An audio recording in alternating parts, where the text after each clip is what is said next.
hate my life.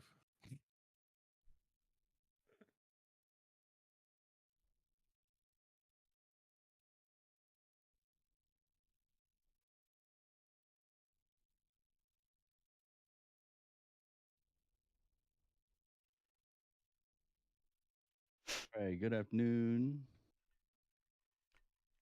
Gamble. I'll let you ride this one. Everybody Bro, likes your how'd I know I was about to get soothing voluntold? your soothing radio voice that you have. So yeah, take it away. Serenade us. I'm doing this whole fucking meeting as Clowny. Oh, please no. I'm out. Bye. Me too.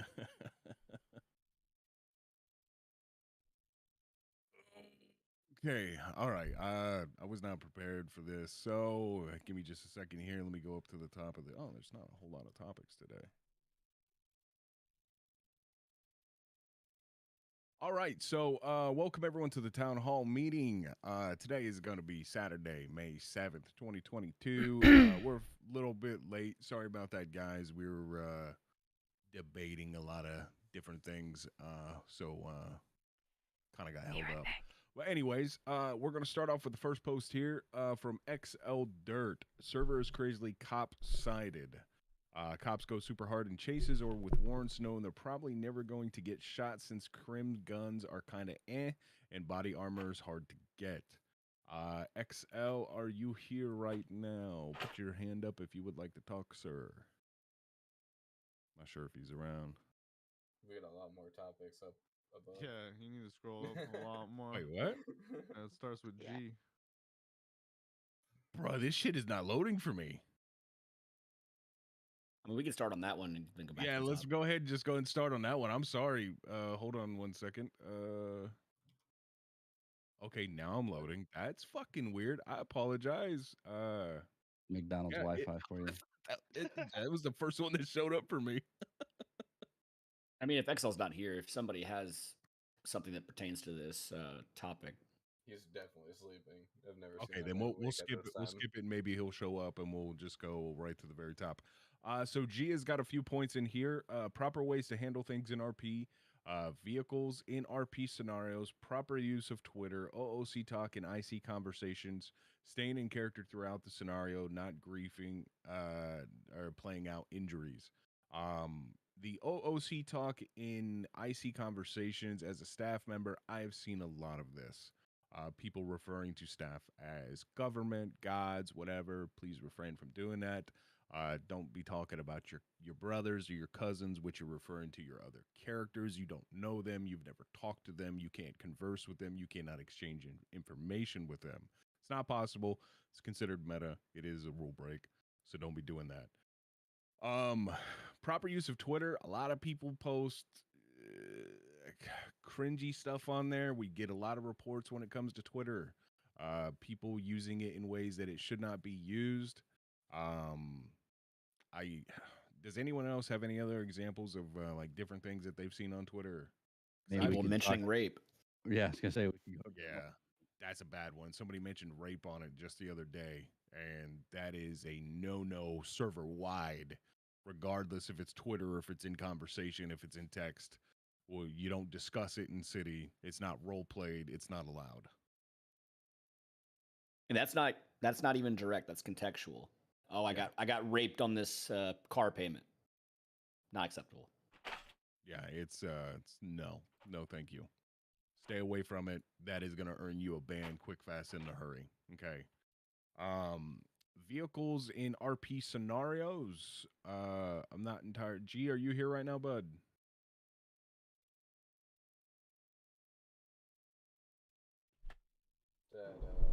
Kind of. I didn't know if you wanted to comment on that part, what you meant by vehicles in RP scenarios specifically. That's just pertaining to like using your vehicle as a weapon. Something we were talking about the other day. I can touch on that. Don't. We have it in the rules as a Santa. We might be doing a revision on it. We're still talking it out, but there's been a spike slightly in vehicles being used for not necessarily what we want them to be used for. defensively, if you want, if someone trying to hold you up and there's that chance to get away, we want people to take it, but that shouldn't give you the right to use your vehicle as a primary weapon to run people over in any RP scenario. And it falls under VDM. We just wanted to remind people about that. Yeah, there's been a lot of discussions when it comes to the usage of your vehicle. So hopefully, did we make the rewrite on that, or we're still working on that? I think we're still discussing it. Okay. So once we make that change, we'll make it public, and everyone will know about it. It was more like if you're fleeing the scene or trying to get away and you hit someone, we're not going to call that VDM. But purposely going and targeting someone and running them over and then back over them.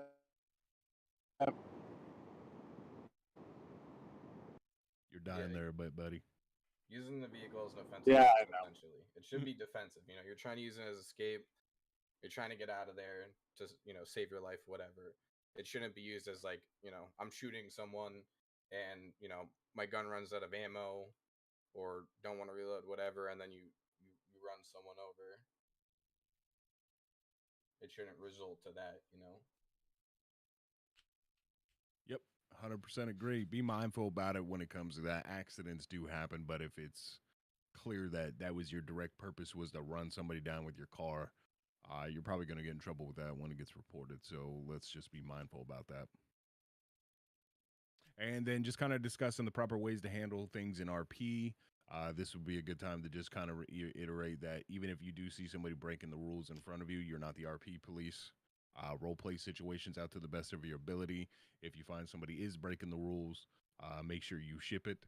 You clip it and ship it, send it off to the staff team so that way we can review it and deal with the situation accordingly. I know that there is a massive consensus within the community that they think that they put a ticket in and nothing happens. I assure you, I see conversations about this stuff on a daily basis. We all get in staff VC and I hear conversations about it on a daily basis. It is always being looked at. You just are not being made aware of what the punishment it is, because just because you made the report doesn't make it your business as to what happens to that person. It's between them and the staff team. We appreciate you guys taking the time to put the reports in. Thank you guys very much for everyone that does do that to help keep the server safe and, keeping morale up with everyone. And that way we can have good, fun, safe RP.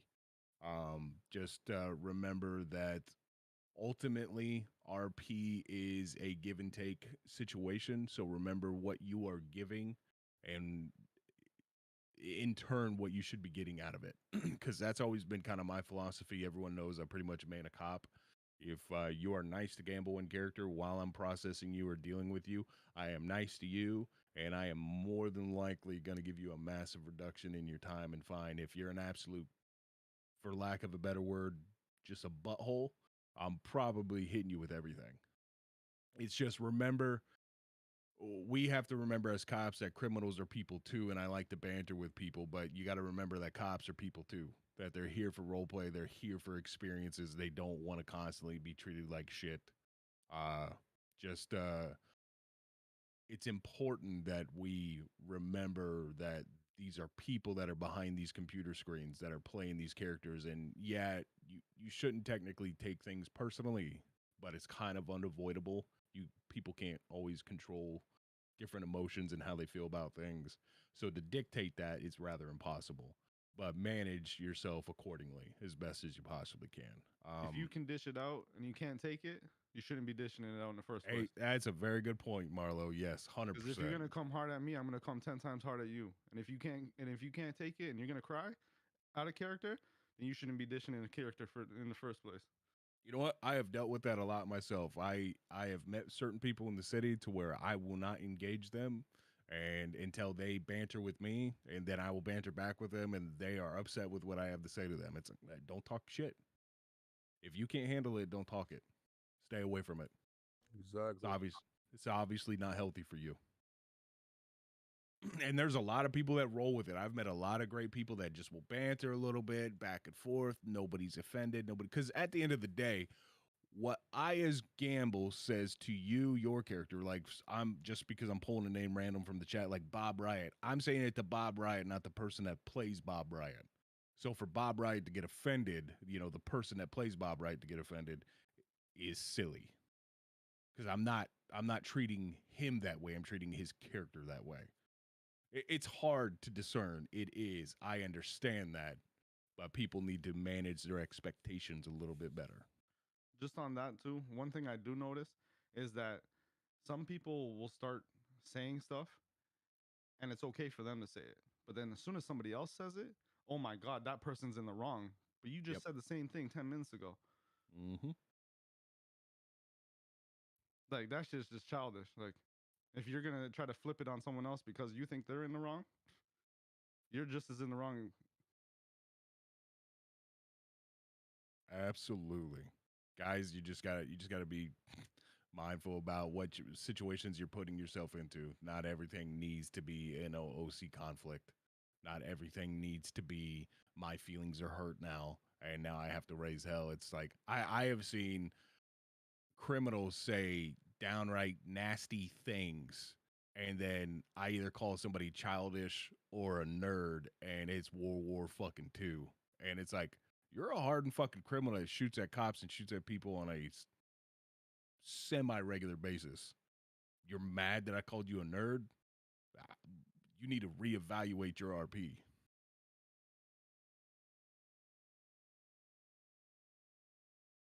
It's wild, truly wild. Anyways, moving on.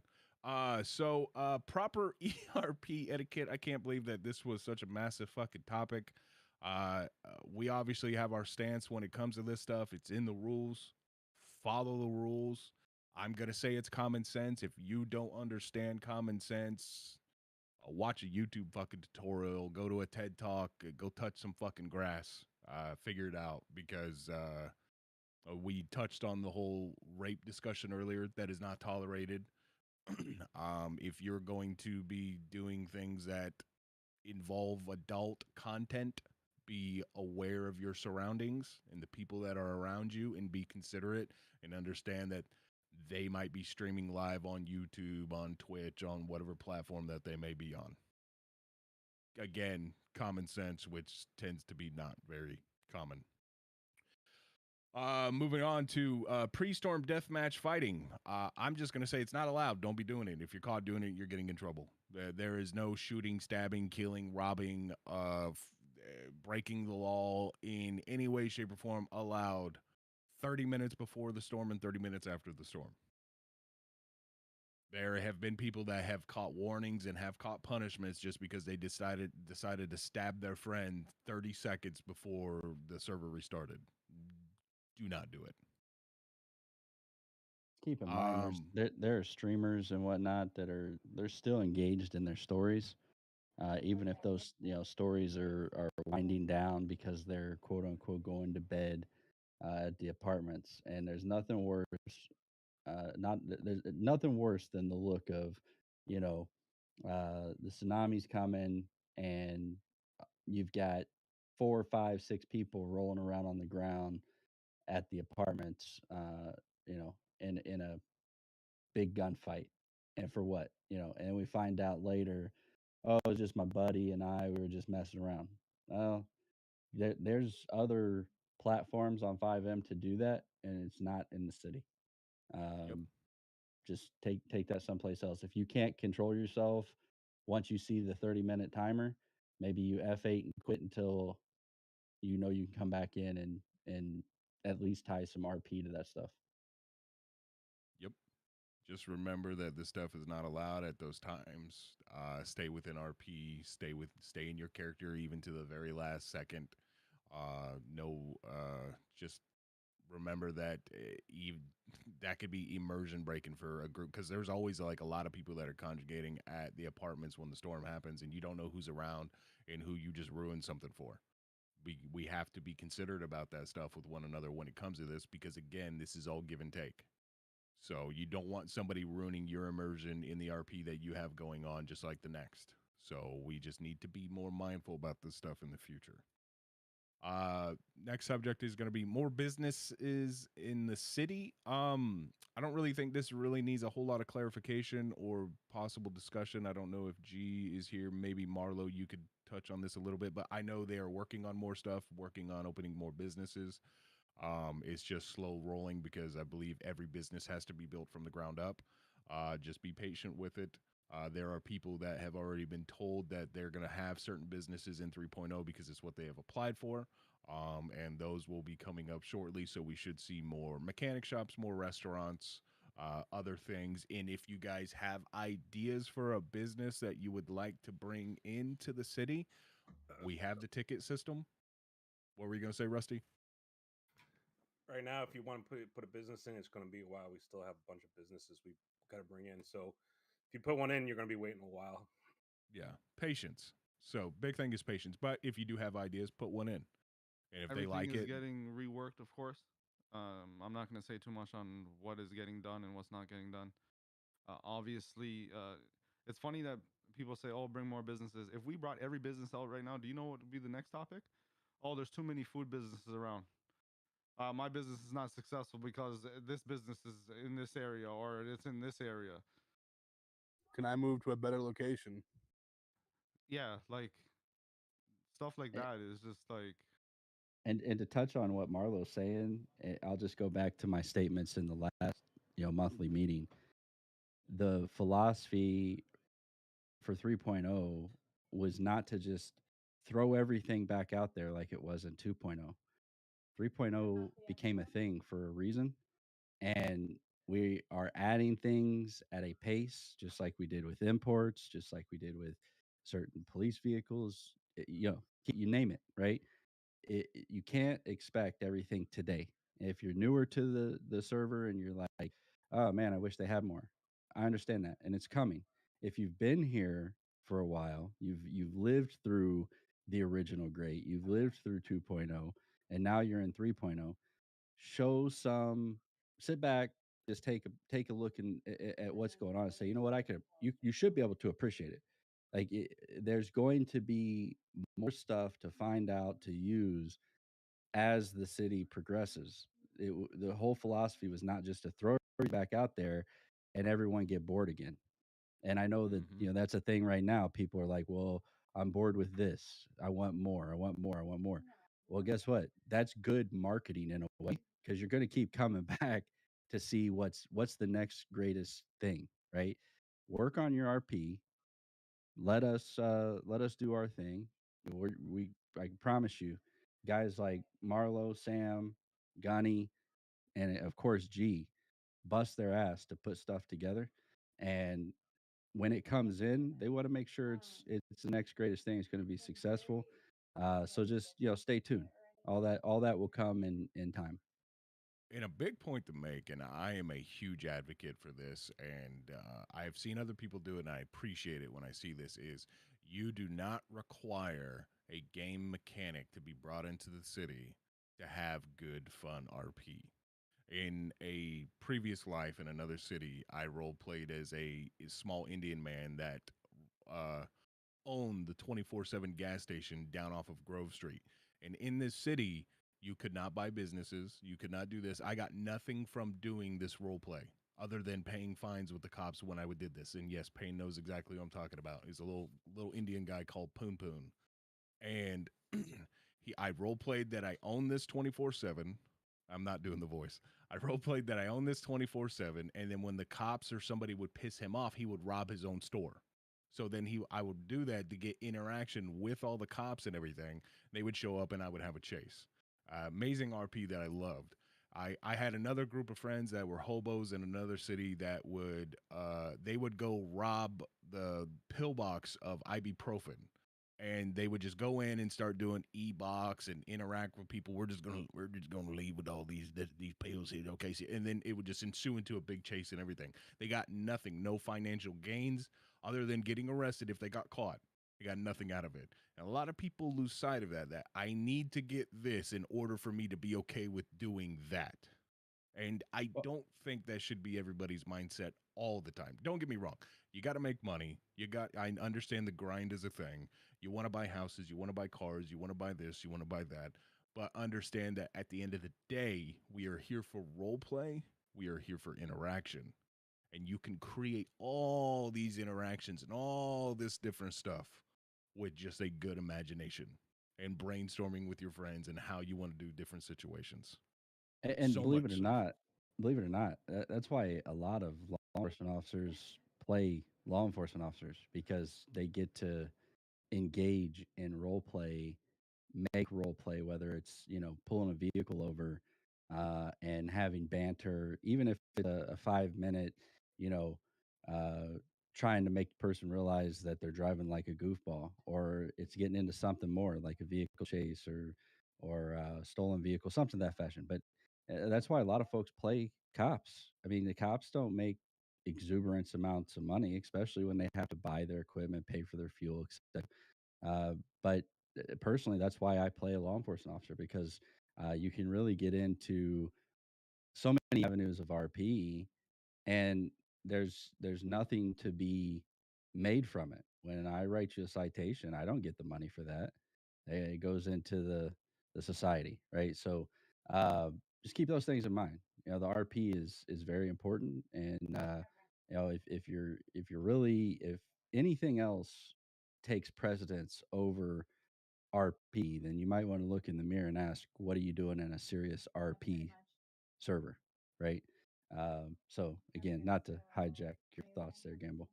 No, no, Gamble, no. I love One it. can we thing, circle back on felons and business ownership?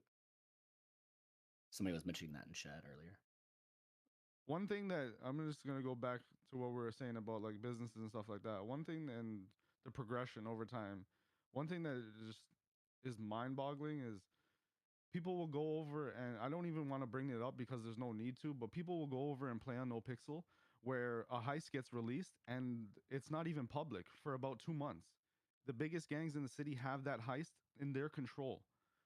If that's not controlling someone's RP, and you guys think that we're doing that here, you're out of your mind, for one, because it just doesn't make no sense. You can go somewhere else, have almost the same type of heist, but it's okay because it's a bigger server, and you might get on Chang's stream. Ooh, whoop de doo. Like, it just makes no sense. And stop comparing everything from No Pixel to here.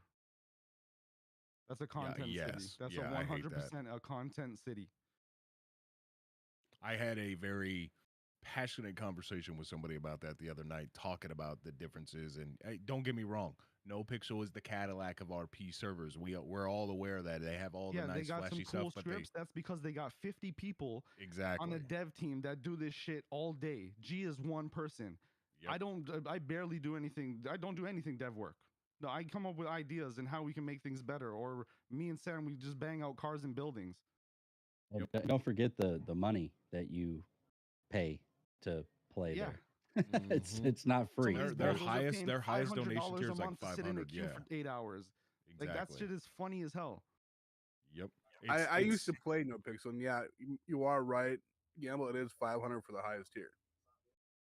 I played No Pixel for 3.5 years, and I left it because I'm an RP nerd, and it got to be to where it was just a content server. It was just for the streamers. There was really no more RP with it. It was, you do the job and you're done, and then you move on to the next day till you plan your next job. Over there's a handful of RPers, and everybody else is just a number. And if you get to become one of those people in said group, all power to you. Good for you. But all over there, you're just a number. If you're not the main people that get seen every day, you're a nobody. And Coda And will say this himself on stream, that yeah, he doesn't know half of these people. He knows the main people. the funny thing is too is I went to No Pixel. I used to play with Vinny and Chang before they were famous, back when we used to play at STRP. And then we all went to No Pixel, and I left that because it wasn't what I wanted anymore. The biggest argument is that is a content RP server. We are a serious RP server. That's what we're pushing for. There is a massive difference between the two. Doesn't mean what they do is bad. It's fine. It's cool. It has its market, obviously, because most people are playing 5M because of that server. That's cool. It's great. Thumbs up. Half the people that play there they have one thing in mind, is, oh shit, I'm gonna be on this guy's stream and I'm gonna become the next big streamer. Yeah, that's all. That's all it's for.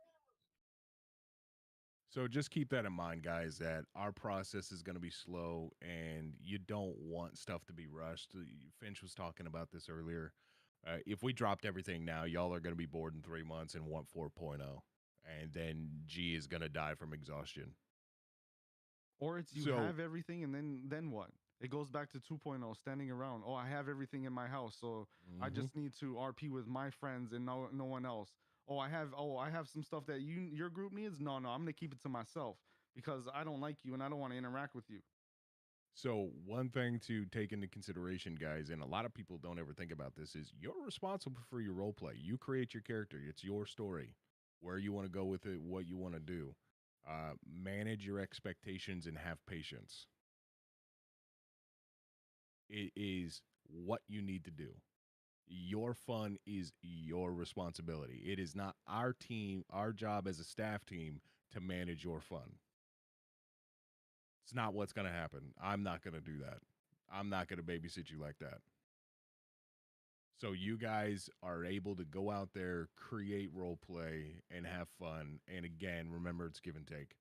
Have fun with each other. So, And I just want to touch one more thing on businesses. Just because you see one business move, it's not. That's just because other stuff is coming into play. Like I keep hearing all this shit about the shop and where they moved and this and that. I gave up a perfectly good building that had no issues to put a go-kart track in for the community, for everyone else to enjoy. But all that really I good get in building. return is that I'm because The of who I gossip. am in the city, because of who I am in the city, I get just to do whatever I want. No, that's not the case. I said here, this is an idea. If it's okay, I will give up this building for this go-kart track. I'll say People- this, I and didn't I think cry, I that didn't bitch for it. I didn't do none of that. I just said, hey, here's the idea. If this is possible, this will be cool because the go-kart track we have right now is kind of small. This one is a lot better. and I'll say this, and I think that everybody should heed this. There are a lot of assumptions made all the time, whether it's about how crims act, whether it's about the cops, whether it's about EMS, whether it's about businesses. Insert X. There's assumptions, and you get a group of folks who buy into that assumption, and they take it to a chat, and they find a couple more people that have the assumption. If you don't know, then you don't know, right? But don't run around and assume that things are some way because of a interaction that you had. Uh, things are done meticulously. Things are planned, to an extent when it comes to setting certain businesses, items, etc., up for the city. So the assumption train, like we need to squash that as a community. We really squash that. We're all here together, right? Whether you want to be in here, Finch, or not, you are, right? We're all part of this one big family and great, and we need not to make assumptions. Worry about The other your thing with RP. businesses. Oh, go ahead. I was just gonna say, just worry about your RP, building your story arc. Let the rest just come. Don't let everything get to you. Let it roll off your back. At the end of the day, and I've said this, if I've said this 10 times, I've said it 1,000. Okay, don't let what should be a reprieve from the stresses of life add to the stresses of life. If you are experiencing that, again, maybe it's time to hit F8 quit and just woosah yourself somewhere until you get yourself into a mode of being able to come in and have fun, because that's all it's supposed to be about, having fun. Bruh, I with what I do in PD, I get stressed. It does truly stress me out sometimes. And I have to break away because the moment I fly into this fucking city and I walk into MRPD, I will be berated with 30 fucking questions. Can I do this? Can I have this? Can we do this? Can we do that? Is this okay? Is that okay? Can I charge him with this? Bruh, I just got here. I'm still in my civ clothes. Leave, and I'll leave. And even cops make me not want to role play sometimes because of it. And I have to manage myself personally to be in a proper mindset, because I have the same conversation with Payne about because he's always pestering me about wanting to play the clowns. And I tell him I can only play clowny when I'm in a certain mindset. I have to be in a good mood. I have to feel a certain way to be able to vibe with that character, to be in character. Because for me to play my characters, I have to be able to get in character. I don't know if a lot of people Hey, struggle with real that. real quick about the businesses, since we were talking about that. Um, don't compare your business with any other business. If you're a food business, you have what you have. Your stuff is going to do what it does.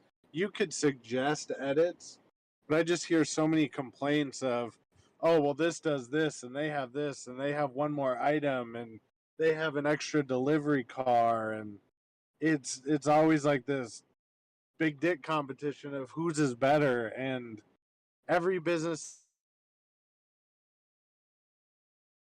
is different. Every business is going to offer something different, and just be open-minded about it and be appreciative that you have a business, and more will come to it, but just stop comparing.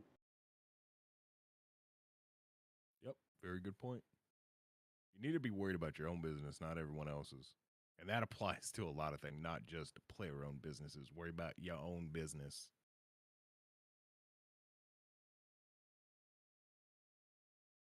Okay, so we definitely got sidetracked just a tad, but it was a good conversation with a lot of things that need to be said. So we're going to move on to Keaton Kane. Clarification on what is expected for gang wars and such, as we seem to be having some conflicts pop up and want to see if we can make sure those rules are understood. Also constant only engaging in vehicle-based combat, if that is okay or preferred, if it to be a thing. I know that the rules are currently in revision right now. They're being worked on. They are looking at multiple different avenues. So, Keaton, if you would like to talk on this subject, if you're here, bud. Also, I one thing to know add to Labong that, is going to have a lot about this, so. I just have one thing to add. We're gonna do a gang meeting soon. I think, like an out of character one, to go over it with like a lot of people, like a separate kind of meeting. I think. Okay. Keaton, are you wanting to speak up, bud? Oh, I just figured I'd raise my hand in case you wanted clarification on any of that, because I know I Yeah. ramble sometimes. No, go right Yeah. ahead.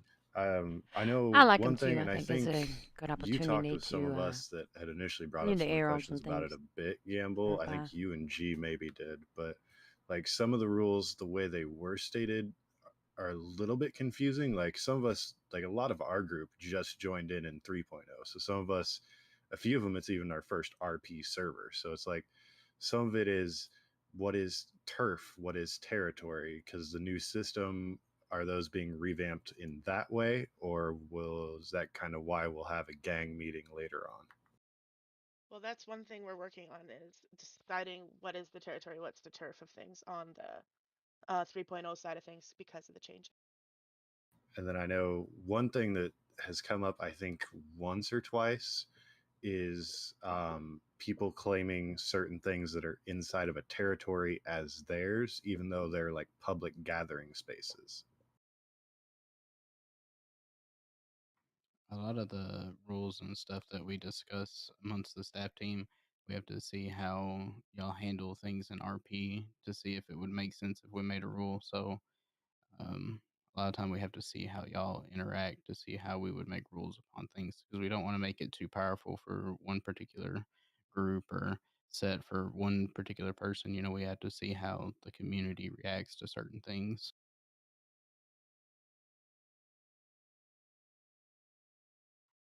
So I will say that we are working on more in-depth gang rules.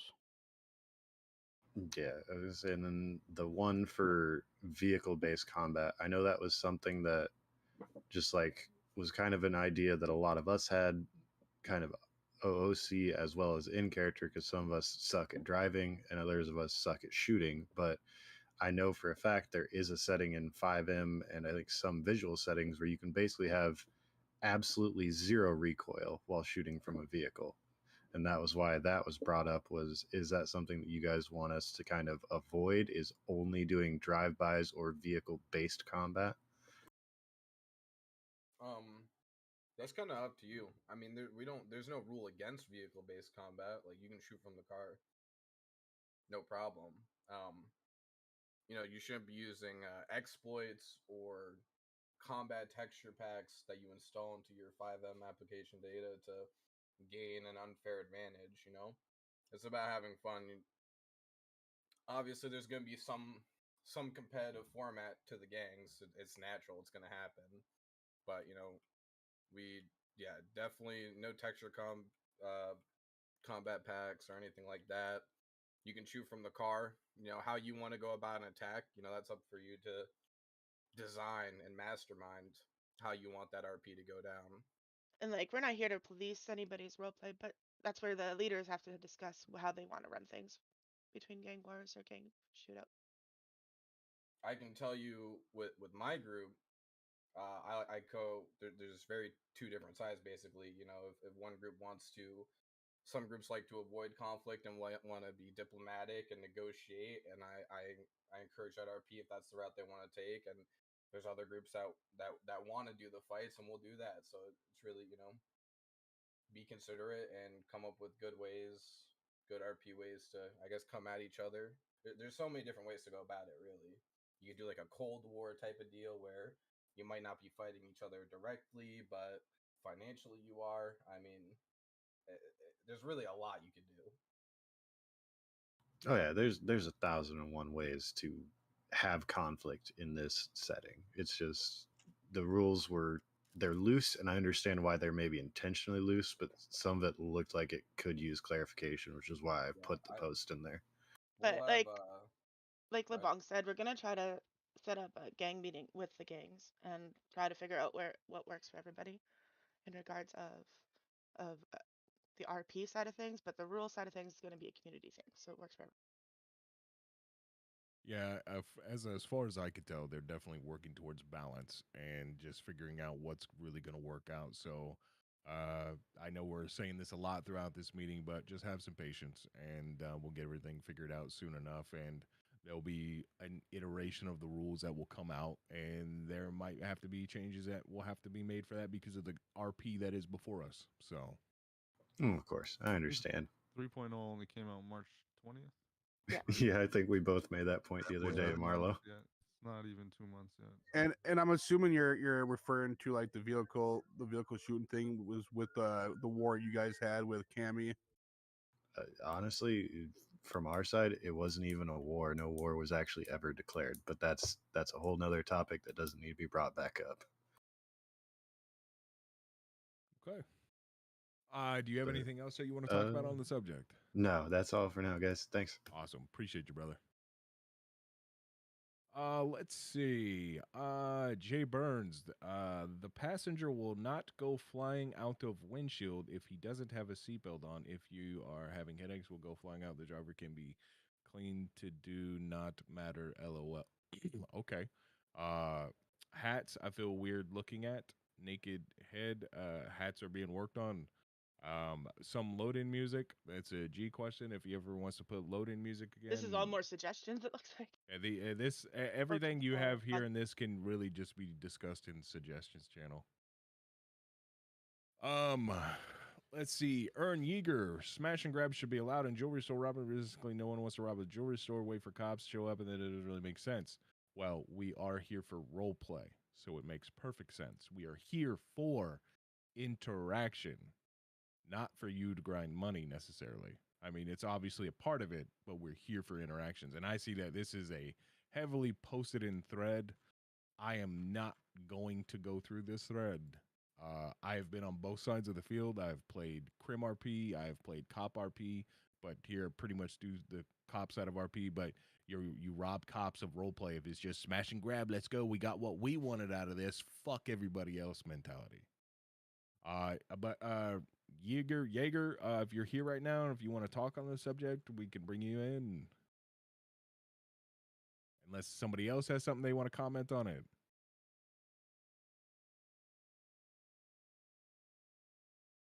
No. Okay. If he shows up and we want to discuss it later, we could discuss it later. Moving on. Let's see. Cheaper, lower tier import cars. This honestly feels more like a suggestion. So I'll Sam, touch on that real quick because it is definitely something that is possible, and me, Sam, G, and Gunny can talk about it. But one reason why there isn't a massive amount of said car is because of the poly count on it. So having 10 of those cars out is just going to cause problems, and everyone's going to drive those cars. If you have them, they're going to be driven. So all 10 cars are going to be out at the same time. So if we find low enough poly cars with like some of the ones that we have in PDM instead, then yeah, we can definitely touch on that topic more. But it's more of the poly count and how many of that car is out. That's why there's only certain like 3 of 3s. There's only 3 of them. There's 5 of 5s. It's all depends on the poly count.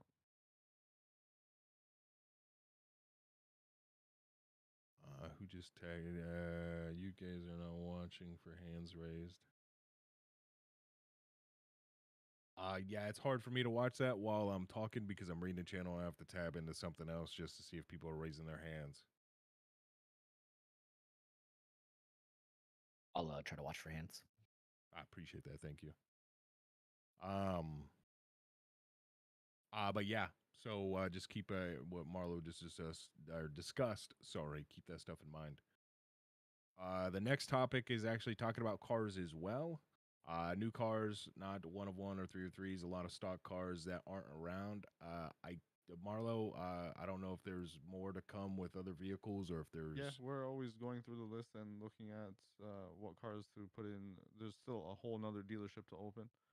Oh, okay, so there you go. So another And dealership coming that will have different pretty cars, sure right? We'll get some PDM. We'll get something a refresh at some point with some cars that are stock GTA cars that they don't have.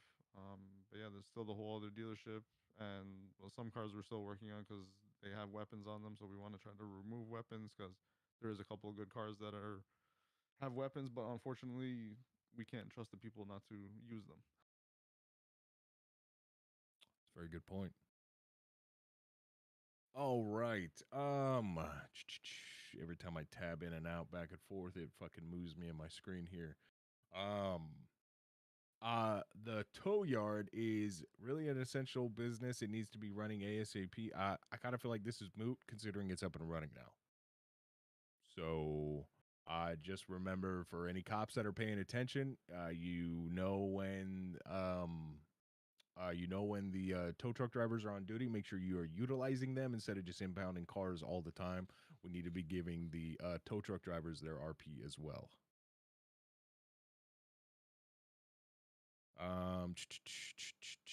Okay, it moved me again. Great, love that. I hate when people steal cars right in front of me, in front of cops, and lead them to the chop shop and the chop shop in front of them. That's so annoying. It brings no RP when they do it, and it just causes cops to patrol chop shop areas and find them more and more, move locations around when the cops find it. That's more of a G thing. If he wants to move the chop shop locations around, and yeah, you should be more mindful when you're performing criminal activities and be conscientious. It is kind of a bad idea to, if you're being chased by a cop, to just head straight there and then deliver the car. Like, you just revealed all of that to PD. It's not very smart. If anyone has, I don't really personally have much to on that topic unless somebody else from the community wants to touch on it a bit. There was something else that was mentioned about it a couple weeks back. People saying that cops were just camping out at the chop yard. That's not that shouldn't be a thing, should I say? But that's also not necessarily going to be a thing in all cases. We get calls on police officers if there is a suspicious activity that is happening in the city. And that may or may not be a call. So if a police officer gets a call and they just happen to show up and you're there, I would write it up as something that just got called in, right? But if they are obviously sitting there on it and you see them there constantly, and it's the same guy, bring that up to staff. You know what I mean? Bring it up to you could even do it in character. Bring it up to Gamble or High Command. Go speak with them and say, hey, look, these cops are over here just sitting around, not doing anything. I think they're on Facebook. You know, you can find a lot of ways to take care of that. Yep. Also, if you're stealing a cop or a car and you're chopping it while getting chased by the cops, that could fall underneath power gaming very easily. If you're in an active chase and you chop a car, I would 100% consider that power gaming. Yeah, I mean, like, people need to understand that cops are going to do their job. So if we're getting a lot of calls in an area, we're going to go investigate, and we might linger a bit. And other people call it camping. It's like we're getting consistent calls from this specific location. Yes, we're going to go check it out. I've already talked to cops in character about it, telling them let's not sit on these locations 24/7. We don't need to be doing that unless we have a lot of activity. Patrol the area. Don't sit on top of them. We've had multiple conversations about that. But if you see a cop in the area, 9 times out of 10, they got a call. Thusly, they have a reason to be there. So consider again, what are you doing, or who else is with you, or other people that are around you, what they're doing that is drawing their attention. So I will say, as of recent, the cop camping, the chop chop has not been an issue as of recently. Remember, there's limited crime too, so at some point the cops are going to be doing other shit and won't have time to sit.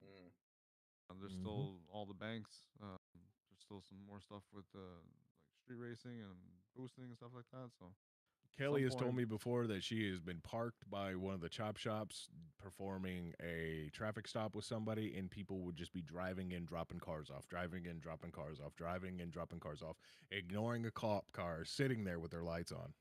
That's like LRP, in my opinion. That stuff is stupid. 100%. Like if you're pulling up there and there's a cop sitting there, go wait around the block until you know the cop is gone. You know, radio into somebody. Hey, can you check? Can you run the block and see if this cop is gone? I'm hiding under a bridge somewhere. It's role play, guys. It's not money play. Yeah. Have fun with it. Let's see. New topic. If you are hunting while in a war, make sure you know who you are going to shoot at before you actually do. Just because someone drives a certain color car or something doesn't mean they're involved with said group. Yeah, situational awareness is important. Just because you're in war with a color that is red does not mean you shoot at all cars that are red.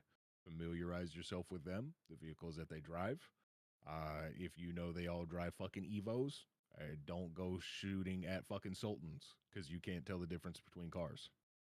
So that's why initiation is important. Now, when it comes to gang stuff, I think there's some differences in the rules. And if you're in the middle of a war, maybe Lebong, you can comment on this a little bit. If you're in the middle of a war, is initiation necessarily required?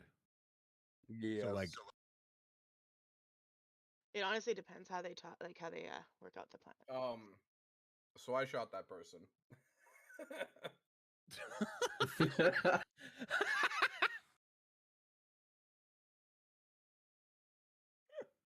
Yeah, mistakes happen.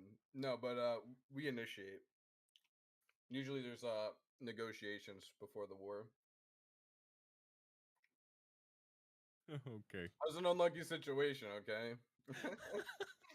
I love I love the fess up and just yeah, I shot that person. Oh my god. Okay. Yeah, just be mindful about other vehicles. Pay attention to what's going on. Yeah. So, okay.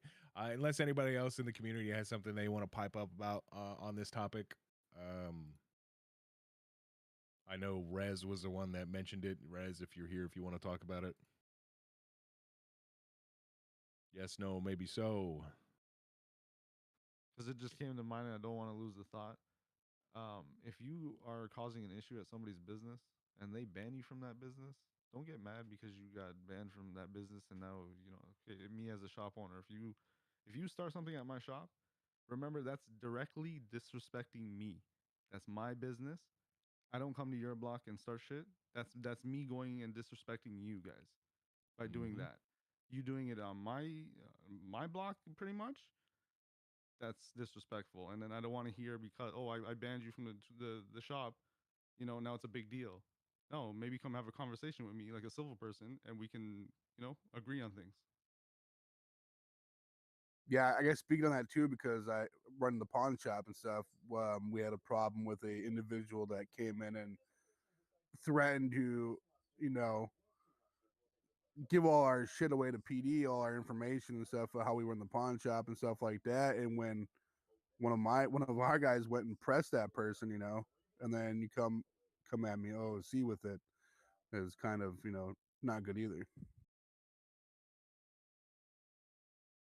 I mean, yeah, don't be a child just because you decided to go and stir up trouble at a place. A business owner has the right to refuse you business. So again, this kind of falls into what we literally have talked about multiple times throughout this meeting is give and take what you do in RP. And if you're giving them a hard fucking time and being a shithead, bye. You have to take own up for your actions. You do in RP, basically.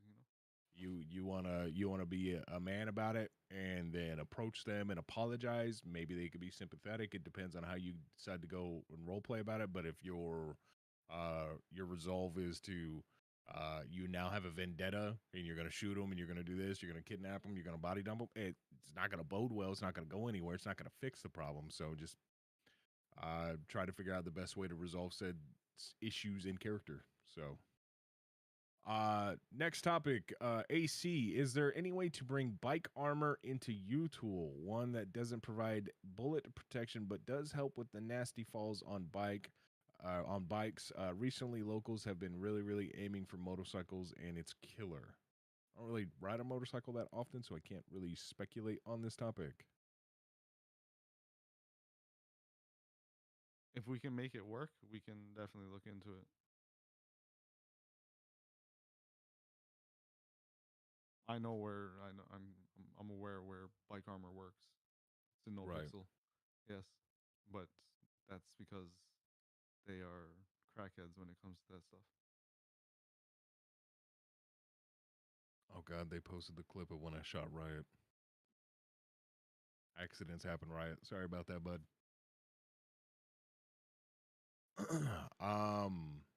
AC, if you're here, I mean, we can you can chime in and talk on the subject a little bit, but I think what Marlo said is pretty spot on for concerning that. Okay, cool. Next subject. I gotta find my place again. Give me just a second, guys. I apologize. Here we go. Keaton Kane, I noticed you have a little tag on here that you edited. Pricing on upgrades for imports seems off, as some imports pricing placing you at $180,000 was still not getting any insane benefit, whereas others are already better and have cheaper upgrade costs.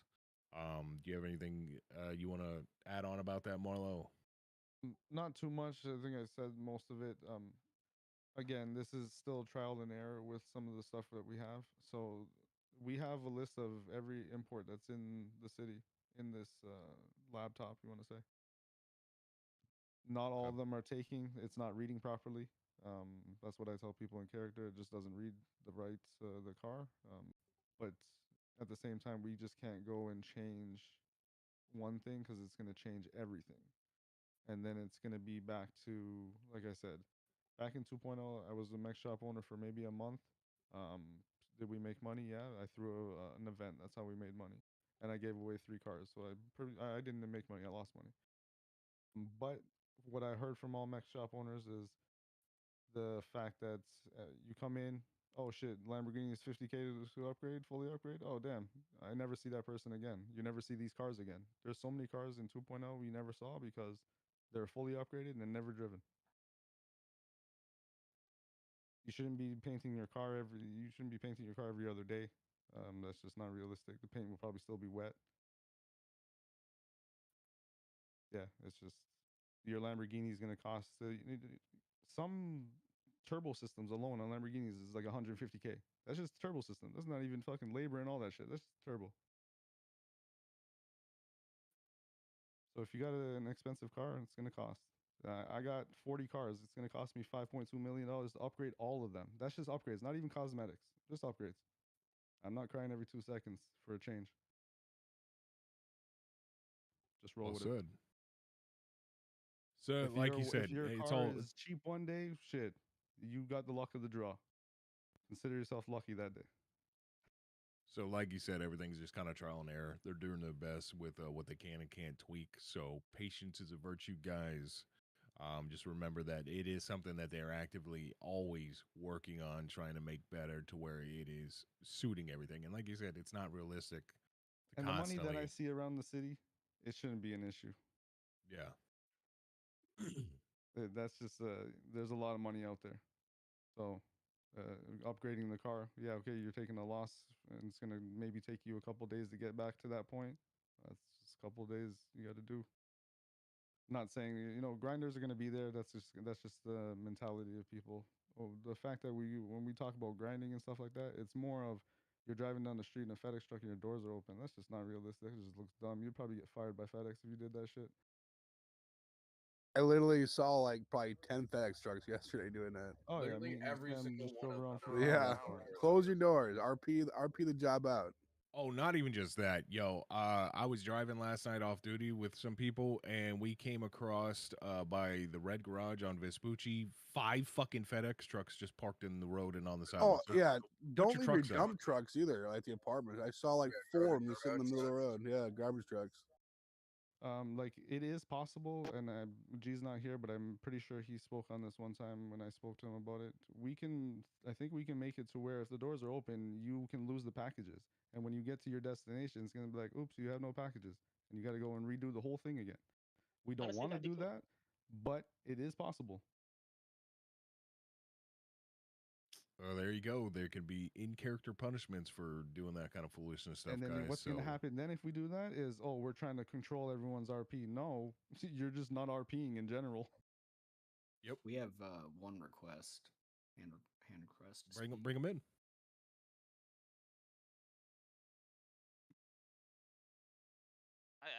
I do have one thing to say with the FedEx. It's not really specific on where you need to drop off the FedEx truck to have it return.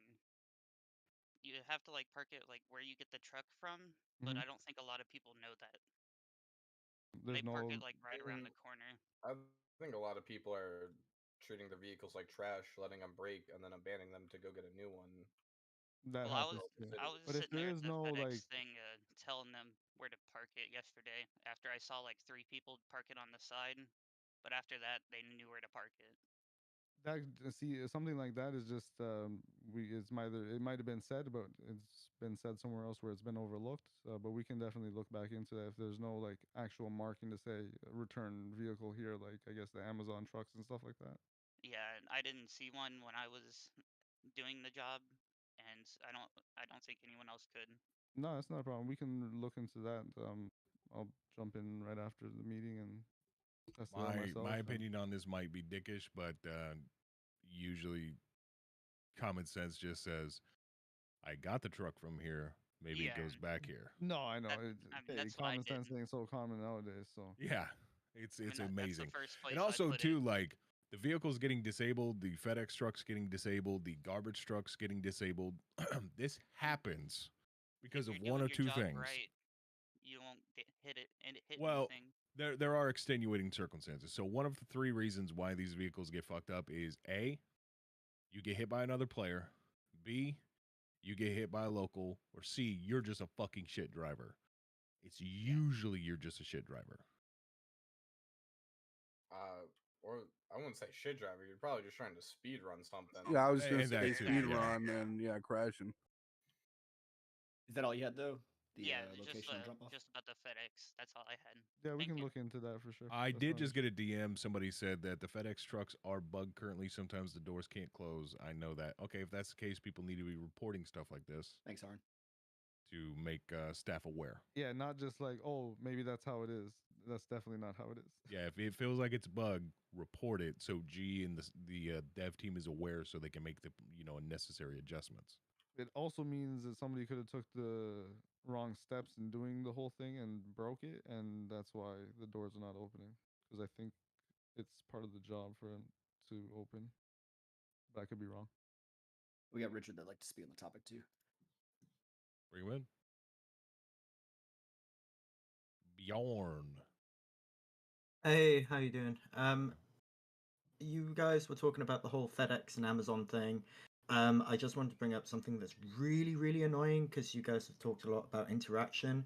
People dumping FedEx and Amazon trucks everywhere. It happened yesterday where I was chilling out with some people. Someone dumped an Amazon truck like in the middle of the road, and that thing was there for like half an hour. You know, there is tow and repair kits. I just wondered what you guys thought about. Like, it is really annoying, and it happens. Was it disabled? Constantly. Yeah, like it was broken down, but you could probably repair it or something. Oh yeah, definitely could have probably got it repaired if they got a kit. But then their mindset on that is, oh, I gotta waste money now to repair a truck that's not mine, which it shouldn't be because like you're on the job. If you break it, fix it up. I mean, you lose money for not returning the truck, don't you? Not with the trucking, no. Oh, trucking. Okay. Yeah, no one should be leaving their like trucks and FedEx trucks around. That's just dumb. Yeah, I just wanted to bring it up because it's just something that's super annoying, and you guys touched on it, and I was just like, yeah, And this what's is a funny thing. is that some people will probably get this truck disabled and leave it there, and then run all the way back to the warehouse and get another truck when they're probably like 10 feet from the mechanic shop and could have went over there and asked for assistance.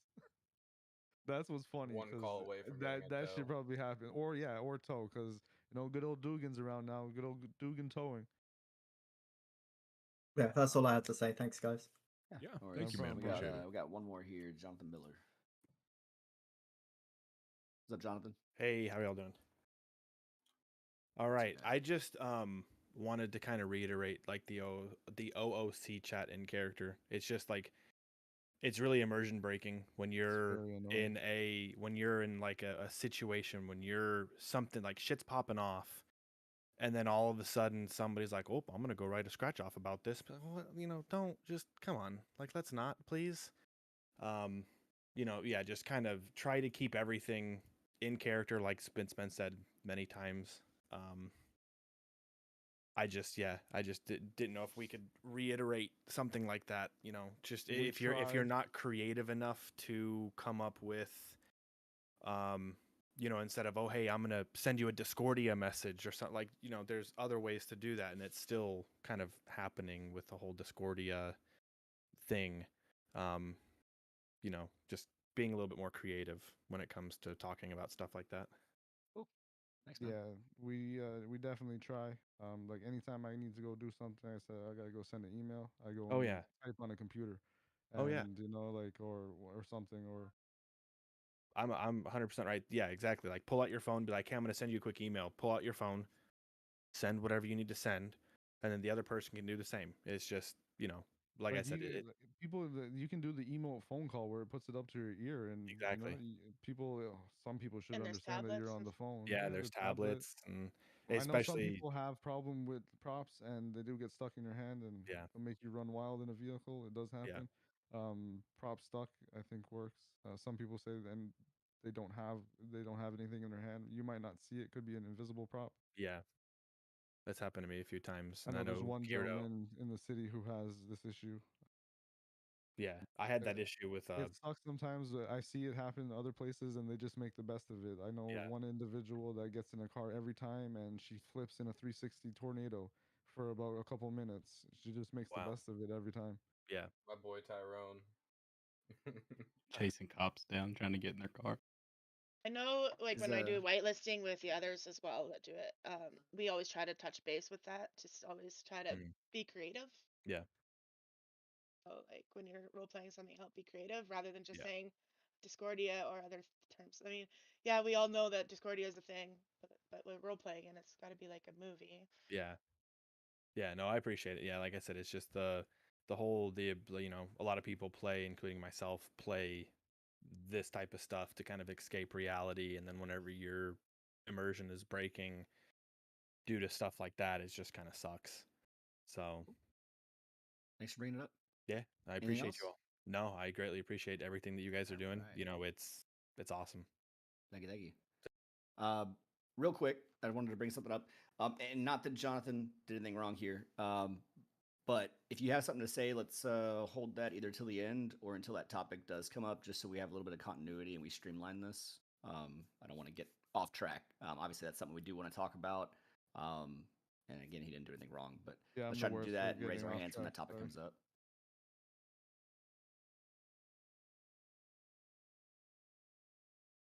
Gamble. I was distracted for a second. I apologize. I was reading something else.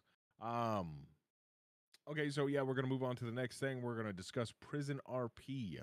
RP doesn't end with an arrest, and people shouldn't be AFKing their prison sentences away. DOC and Lifers created their characters to provide roleplay, but also receive roleplay and shouldn't be treated as NPCs with little to no interaction from short timers. Lombardi, are you here right now to comment on this topic? I believe he is.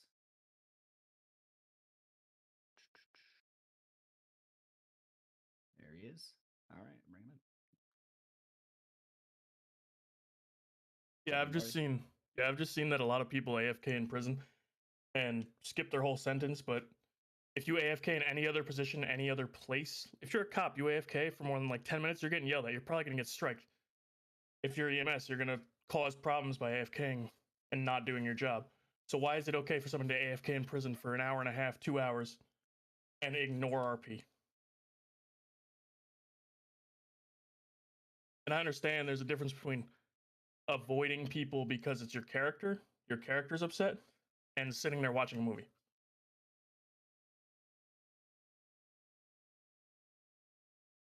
Yeah, I mean, interactions are still important in prison because at the end of the day, it's still role play. And as we have discussed, role play is what we're here for. So it doesn't end when you get to the prison. It's not just up, time to fuck off, wait till the clock just ticks down. There are people around, go interact with them, try. And I mean, it's understandable that there are gonna be times where you're kind of stuck doing that anyways because there's nobody else around. But take a minute, wander around, see what's going off at the prison. If nothing's going on, then you do you. We can't force you guys to interact. We want to see you guys interact and have the opportunities to be able to interact. That's why these people are making lifer characters. That's why we created the DOC. Indigo busted her ass to get that department up and running so people in prison would have other people to interact with and talk to. Also, I do want to bring up too. So I was in prison yesterday and the day before yesterday, and the interactions that I had with DOC were, I mean, they weren't the greatest, but I mean, if you're sitting there in the yard and I walk up to you and I'm just asking a general question, you get all pissy and tell me to piss off because you're doing paperwork, you're just standing there with nothing in your hand. If you're doing paperwork, go into the offices. There's offices in the prison you can go to. There's no need to be rude just because you don't like your job. I mean, if you don't like your job, find something else to do. Yeah, I mean, it's a two-way street, right? If you're locked up, right, as a criminal and you're an inmate, do your part, role play that out. We're not asking for you to have a 6-hour story in there. We're asking you for your 15 or 20-minute story. You know, a fraction of that even. And then the same thing for DOC. If you're there, obviously you're there to do a job just like police. We can't sit inside MRPD with nothing in our hands and say we're doing paperwork. That's unacceptable. So Yeah, go. just There's roleplay. offices for that.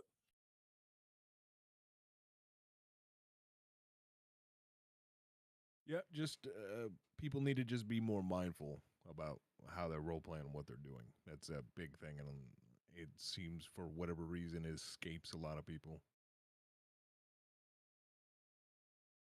But just realize there are people in the prison to provide you RP. Take advantage of it. Why? Why wouldn't you take advantage of it? Unless you're just here to grind and make money, and you're not really here for role playing. You're here for the wrong reasons. Yeah, there are a lot of interesting characters that are lifers there currently. So if you say that you can't find solid conversation there, then I personally don't think you're looking. Yep, 100% agree. Lombardi, do you have anything else to comment on the topic, bud? Just be available for role play. Even if you're gonna AFK, just be available if somebody comes up to talk to you. There you go. All right, thanks, man. We appreciate your time. Appreciate it, Lombardi. Next topic is going to be from Natalie. We got Keaton what? Kane. Oh, Keaton wants to talk. Go ahead. Go ahead, Keaton. Hey guys. On the prison RP topic, there was one thing that I brought up in the discussion. I wanted to like reiterate it and kind of have you guys say something on it too. I've heard it from both sides, cop and criminal. The lifer characters that are created, there are people behind those, addressing them as animals, property, disgusting things. That is so disheartening and rude that it should not be done. Like, I understand lifers have done horrible crimes, and we understand that in character, but continuously berating them, treating them as lesser characters in the story arc does affect the people that play those characters, to the point that some of them possibly don't want to play their lifers anymore because that's how they're treated by both sides. Like, take that into a little bit of consideration in the RP too. And especially, like, kind of the same goes for DOC. Just because they're DOC officers that are at the prison and only do transport, they're still people that have volunteered for his job that is URP with people when they're down and out, and you're there to deal with all of that. Like, show a little bit of respect in how we deal with them as well. Yeah, I I mean, commented. Oh, go ahead. Go ahead, Gamble. No, I was just gonna say I commented on this earlier. This sounds like it's becoming more of an OOC thing and people taking it OOC personally, which they should not. They are hardened, life imprisoned criminals, and we're talking about them getting offended because they were either called an animal or because they were referred as property of the state, which I'm familiar with both situations in those two comments. I'm not sure of anything else. I haven't heard anything else. Were said as jokes. And that's discouraging people to not want to roleplay those characters. That's weird to me. I don't fully understand that because you should not be taking that personally. You should not. That is a comment that is made to your murderous, psychopathic, no empathy fucking character, or however you roleplay it. I'm generalizing. Most people like that do not care. Some people get so twisted over little comments and create and even shoot and kill and stab over simple banter, which blows me away. Like, I've never role played that in a sense to where somebody has said something offensive to me on Twitter and I go hunt them down on my gang character because they've offended me. Most of the time, I don't care about other people's opinions. Why those characters care so much that it affects them to not want to get on that character is wild. You created that character for that type of role play. Prisoners are not going to necessarily be treated very nicely. They should be treated with a level of respect and everything, within the DOC system and such. I'm not saying that, but these are also the same people that I know that I have seen say wild shit to cops, but then they get called an animal and now they're the victim. That blows. I don't understand that. I don't Oh see how no, that yeah. works. Like It's you and I exactly personal level have kind of an understanding on that, where it's like we are able to separate in character from out of character, and a lot of people can do that. But if you role play a character and hear that a lot, sometimes it's hard to separate that, and that's when some people need to take a break. But sometimes we also need to have that thought in our RP, and it comes to respectful RP, where you don't want to sit there and berate somebody without considering, hey, there is a person behind this who is listening to this and may take this the wrong way. Well, so realism versus role play, right, is kind of where it falls into. Like I see the side that Gamble says, I see the side that you say. I mean, take the situation, spin it, flip it, and throw the role play right back at them. If you're not liking what that individual is saying and they're in a position of power like DOC or PD, you can always just role play that out, direct it to their chain of command, and see if anything happens. And I'm not saying that it will, but you could always turn that situation into something that is a viable source of role play. Mm-hmm. Like I get what you're saying, and I understand to a degree. I agree with both of you, I should say.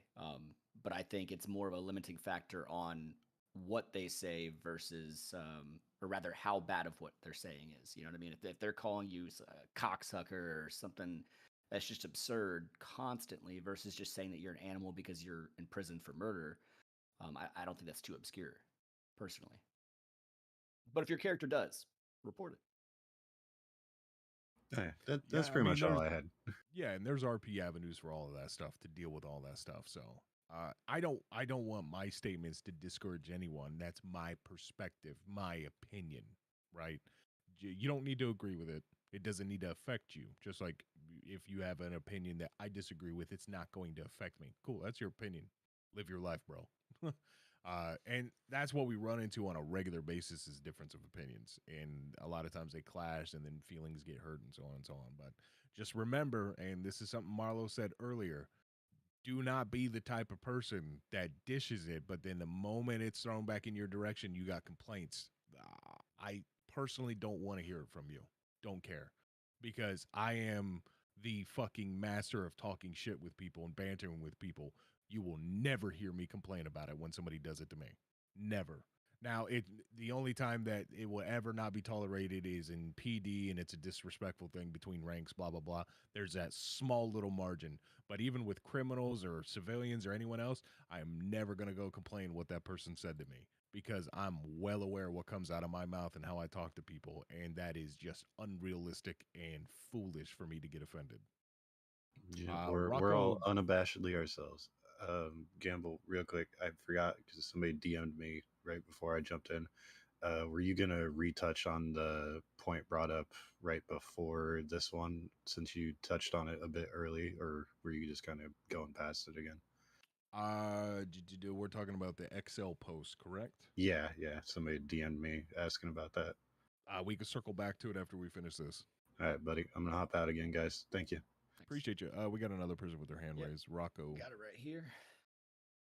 What's up, Rocco? Hey, how you doing?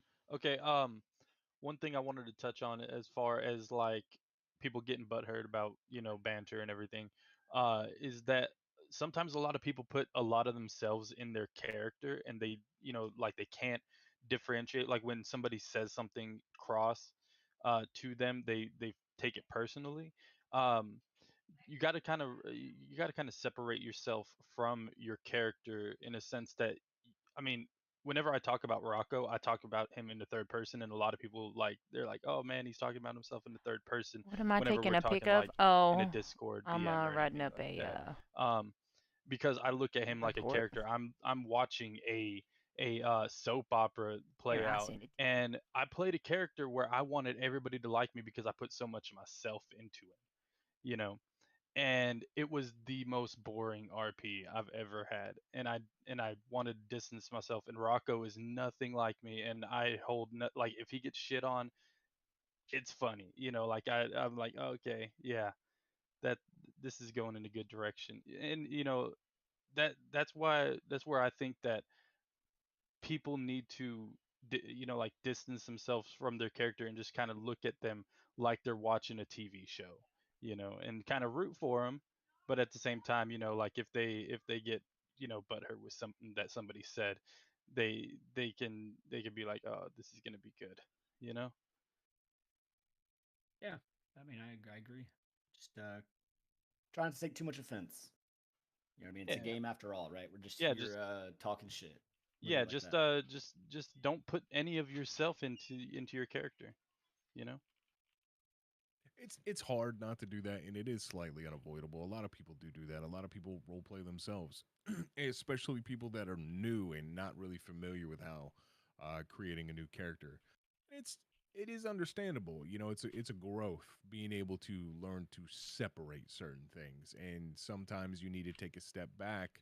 And there's even people that have been doing it for years that struggle with it. So take a step back, evaluate the way you're going about things, and try to come up with a positive resolution that works out for you in roleplay. I think Gable said it Agreed. earlier was he doesn't play Clowny on specific days because he's not in the mood for it. And I mean, I'm not saying that that's going to mean that Gamble might take offense to something that somebody says to Clowny, but it's a case in point. If you're not feeling that character that day, don't play him.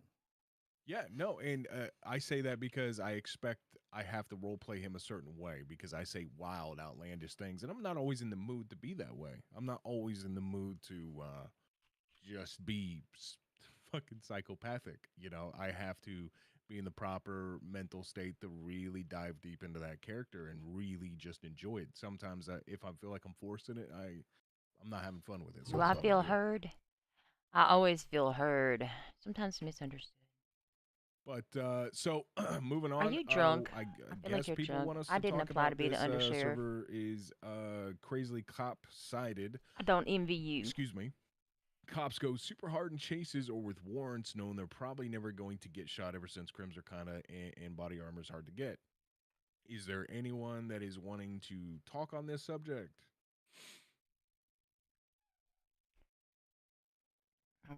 Oh, okay. I'll meet you in the All right, streets. Mr. Richard again. What's up, Richard? Yeah, I'll be brave. Do you know what I've had? Because obviously, I split myself. So like, there's what like you were saying, like separating yourself okay. from your characters. Like I split myself between good and bad. I've played the bad side and I've gotten myself into trouble. And like that first interaction I ever had, like, was super hard. You know, like I I was, doing some crim stuff, got caught, tried to get away, and the guy just plowed at me like relentlessly until I got smashed in my car. And then when I got out, he was already firing at me, and I had to return fire, and like it was just like a bit of a mess. And Clarify, are you talking about vehicle hit your vehicle? Yeah. So he disabled my vehicle, and then we got into a shootout over everything. And like, I get where some people might be coming from that might feel like it's super hard, but also at the same time, we just broke the law, you know. But I do feel like sometimes it feels as if like it's almost impossible to take down a cop and get away, and especially if like a buddy is helping you or something, like that interaction then kind of makes me raise an eyebrow and go, well, why didn't we win that? We outnumbered him by quite a lot, and it just feels like cops can be very tanky sometimes, if that makes sense. And that is the beginning stages of stuff right now. Like it is a little heavy sided for PD, but as more stuff starts getting released and things will become easier to do and other things will become more obtainable, that will balance itself out. But it's supposed to be a challenge because now you're really earning what you're going after. And this should make you guys rethink how you're going about things and how you're performing these actions. That makes sense to me. No, I just wanted to like bring it, speak on it because like I've had that interaction. But yeah, that's all I had. Thank you, guys. Thanks, boss. All right, Joey. Let's see. Mike Schmidt said something here. I'm just going to comment. Cops carry 3 full body armor along with the one they are wearing. I we can carry more than that actually. If I was to look at the SOPs, I think we can carry up to 5, something like that. And if I'm not mistaken, I mean, you can, unless the SOP has been updated, you are allowed to rob an officer within reason. So just keep that in mind. It just comes back to the mindset of, because the body armor is not fully available to crims, they have to craft it. It costs what X amount, whatever. They're not going to carry 5 on them. It just comes to that mindset. Like, if that's the SOP, that's the SOP. Like, I don't.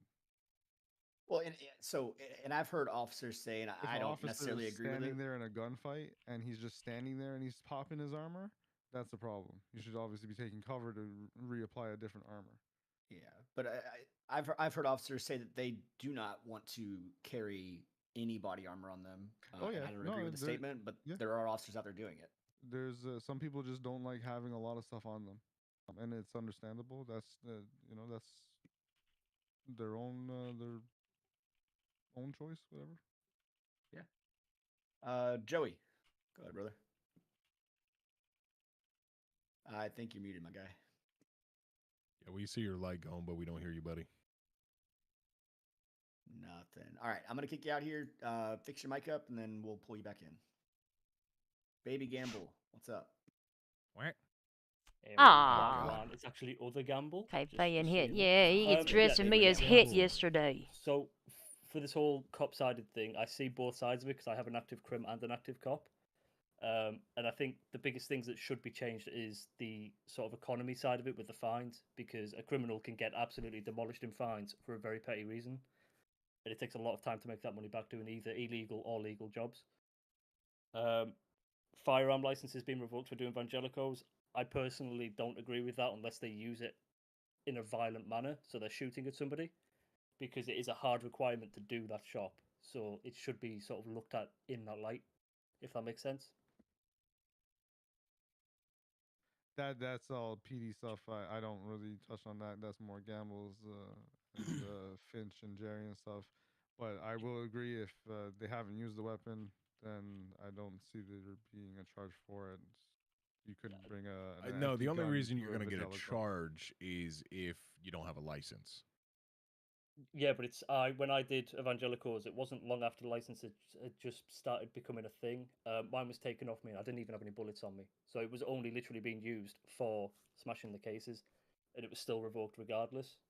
So I think that's something. Oh, that could be looked the at license. Yeah, no, you shouldn't have had your license revoked for that. Oh, I definitely would It's revoke the it. whole reason for it. I think it was Farkle. I'm not blaming or anything, but his reason was because it was a kidnapping charge. It was a violent crime. Yeah. Why would I let you run we around look at the violent city felonies. That's if the you biggest thing. That's how you get your weapons license revoked, is a violent felony. or kidnapping people and robbing shit? I hadn't done anything prior to that. And again, I didn't use it. And I think that's fair enough once there's means of getting firearms illegally through, say, robbing houses or however you want to do it. But until that's been put in place, I don't think licenses should be revoked that easily unless it, like I said, it's being used in a violent manner towards somebody to try and kill them. I will say, Yeah. you could turn this and go and speak to Gamble IC. I was just about to say the exact same thing. Like, that could have been And make a the whole question thing out that of was it. posed in city. I guess it's just sort of that's like my perspective from both sides. I can mean, you see could always fight Crim's- it in the courts too. Yeah, I could. Yeah, exactly. But it's just sort of raising awareness for it now, because I think that is a big part of the issue with cop versus crim in the city at the minute. It is quite cop-sided, from my opinion. The whole body armor situation as well. Personally, I don't agree with them carrying more than a couple, because crims struggle to get them as it is. So at the minute, there is a very, very hard way for crims to effectively escape from police. They have no real means of doing it, because we have Air One, we have Motor One. I get that crims are supposed to lose most of the time because it's supposed to simulate a real life, but at the end of the day, That's we're not, all I here don't for even. fun I as well. disagree with that statement, though. It is not. It is not supposed to be crims are supposed to. No, but you know what I mean. Like in reality, if you're robbing a shop, your chances of you getting away from it are quite slim. I So mean, I get depends. that it does have It to depends. be quite. It fully depends on planning and how you go about it. A lot of people just say, "Yo, let's go fucking rob this place. Grab a car, grab a gun, let's go." I agree, Like, but a lot of people don't put any real effort into it. most of the ways people can go around doing it are considered quite ratty, and a lot of police will get very frustrated with that, and they will go very hard for that win. I mean, okay, so I very seldom play criminal, but when I do, I enjoy to develop situations that I rob stores. I haven't robbed 1 in 3.0, but in 2.0 I did this. Very outlandish storylines. We'll set up scenes. We'll do a whole 9, and we'll be there 30 minutes getting it set up, and we'll have holes in our story to where the cops, if they do investigate the scene while we're there at this quote unquote robbery, they can figure out, hey, they're bullshitting. This is a fake story. They're lying to us. But we set it up in a way in which, at surface value, they believe that we're there to repair the registers or fix a bug infestation or whatever. Things like that you can do. And I understand that, like, Vangelico, it's a little bit harder to do that because visually you can kind of see the guy in there knocking the shit out. But use your imagination, man. Try that. Oh yeah, I get that. We do that as much as we possibly can, and it is very officer dependent on whether they will allow it. We've had situations where they've just straight up gone no, but that was a long time ago. That was 2.0. Things haven't been the same since. I don't know, man. Like I said, But I've it done can it be- multiple times, and I've never really had an issue with the cops until they find out that our story is bullshit. But 9 times out of 10, if they can't disprove that our story is bullshit, they let it ride. That's fair. I get that. That's basically all I have to say. Right. Really. Thanks, Gamble. Yeah, we got a lot of people with their hands risen right now. So let's go back to Joey. I think he's back. Oh, I think yeah, he fixed I'll his pull shit. him back. Sorry, Trent. I'm gonna move you back. Just raise your hand again. Joey. All right, can you hear me now? Yes, There sir. he is. All right, long time listener, first time caller, Joey Baloney. Nice to meet you. Basically, I kind of don't agree with the cops go hard. I mean, it's their job, and as a criminal, pretty low key criminal at that. It's whenever I go to sell drugs and stuff, I drive around the area probably for about 3 minutes just looking for people, cops, a hidden cop car, people on roofs, because it's fucking paranoid to do I love that anything he in this does city, that. but I it wish adds more that people level of put that effort immersion into it. because you know that there's mostly always somebody watching you. So I know some people might sit there and say, it's a little frustrating because it feels, kind of one-sided, but then again, dude, like in real life, I mean, there's tons. Everybody has a smartphone.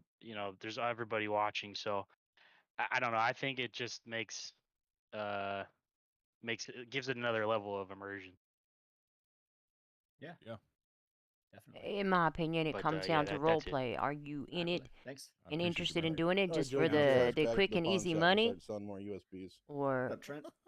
Alrighty, hey, what's up, guys? You can hear me, right? Yes, or are you sir. in it for the role Alrighty. play? So I had two things I wanted to bring to the table. First thing being, Please tell me there's not actually yes, a I know my hostage at the hospital character right per now. se has not experienced these situations.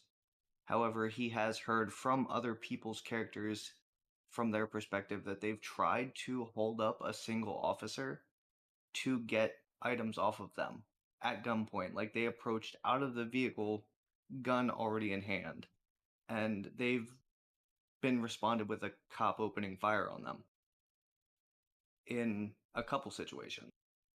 I mean, so that's all subjective, and I'm sure Gamble can touch on Oh. that better. But my perspective on it is, I've heard situations to where, if you turn around or break your attention or visual perspective of the officer, I mean, by all means, the officer should have the ability to defend themselves. But if you have a gun yeah, just bearing on them, I think that I drive go ahead and around with lie. my gun in my lap 24/7 for a fucking reason. Yeah. Same traffic. So now are you saying the cop that you tried sticking up shot at you, or other cops arrived and shot at you? So I've personally never done it. This is just from me hearing from other characters' perspectives. Right, That but which they've gone up to a cop that was solo and unarmed, and they held him up, and he reached for his gun and opened fire on them. And that should have been reported. That's NVL right there. That's NVL. Yeah, cops now you need to report That that. was the case. Yeah, they should report that. Okay. That's just a server break rule. So Yeah. The second thing I had was, on occasion, there are some officers that seem like, like for example, my character had a situation last night where he sat up on top of a police cruiser. Yes, he was told to get off multiple times. However, Oh, I the remember this response guy. from the officers was a bit over excessive. They pretty much just slammed on reverse and threw me off the cruiser. And I was noticeably bleeding at that point. I had a minor cuts to the head, but still needed medical attention. I did inform them that I needed that medical attention, and they drove off. I mean, that's 100% in character though, right there. And I agree with you. That's wrong. But bring that up to I the told him to police go and report Okay, it. yeah, that's fair. I mean, I will. What I will say about this is very simple. I've told you multiple times to get off my car, and you haven't gotten off my car. I'm not going to do that. I'm going to either step out of my car or I'm walk gonna into my arrest car you and for I will tase obstruction. And that's absolutely fair. I've given you because no offense, it's shitty RP anyways to be getting on top of a cop car like that. A cop in real life, well, you know what, Jerry, are you here right now? Cop in real life will drag you off the car. I think, yeah, there he is. I see him toggling his microphone right now. Oh, I don't think he's good with technology. Come on, old man. You can figure it out, Bubba. You got this. I believe in you. The reason why I'm calling on Jerry is I wanted to get Oh, his damn, quick he left. perspective for the simple fact that Jerry is a cop in real life, and how he assesses that type of a situation on somebody getting on top of his cruiser. Hello? Yep, we can hear you now. Hey. All right. So what was the someone climbing on top of a cop car? Yeah, so in your job, what you do for in head purposes, if somebody was climbing on top of your cop car and you've told them to get down, how would you respond? I would probably get out of my car, throw them off my car, and then throw them in handcuffs. So, Yes. and how many warnings would you give them? Just one. Just one. So the Yep. fact that in character we give not one, not two, multiple warnings usually to that kind of stuff, and people should not be doing that because, in my opinion, it's fail RP. To me, that's cop baiting. You are trying to force a response from a cop to get them to react, and then if we do arrest you for that, then it's cops are bored, cops are this. I was just fucking around. I want a lawyer. Don't be doing that. Shit. Unlawful arrest. Oh no, I would have been absolutely 100% okay False with being arrested imprisonment. in that situation or even thrown off the vehicle. That I wouldn't have minded, but the just hitting the reverse and throwing me off it seemed a bit excessive. Yeah, and I agree with you on that, and that's where you handle that in character. You Right. go to MRPD and you make a report about it. You get that officer's badge number, you get their name. Okay. Yeah, for sure. All good? Yeah, that's everything I needed. Thanks, guys. All right, brother. Thanks. Absolutely, man. There's like I three told other that guy to go Steven Kane. file a What's up, boss? report I'm at the police back. station. Okay, so I get the interesting perspective of having a crim character and being a lawyer. So I've seen multiple sides of it, and I've dealt with multiple officers arguing both sides. I understand their side and understand the criminal side. The one thing I will say has popped up, I think, on both a couple times is let's use the one I was on criminal the other day. We did Evangelica's robbery. Normal kind of setup. We knew what we were getting into. All four of us were just in it because we wanted the experience to do it. We weren't going to take anything super serious. We were just going to do a drive, pull a couple moves, see how it went. We get there. I think there were 3 or 4 squad cars on scene, maybe 5 officers, 6 officers. Within the first minute and a half of the chase, I think all but one officer had swapped out for a whole brand new set of vehicles. Then here comes Moto 1.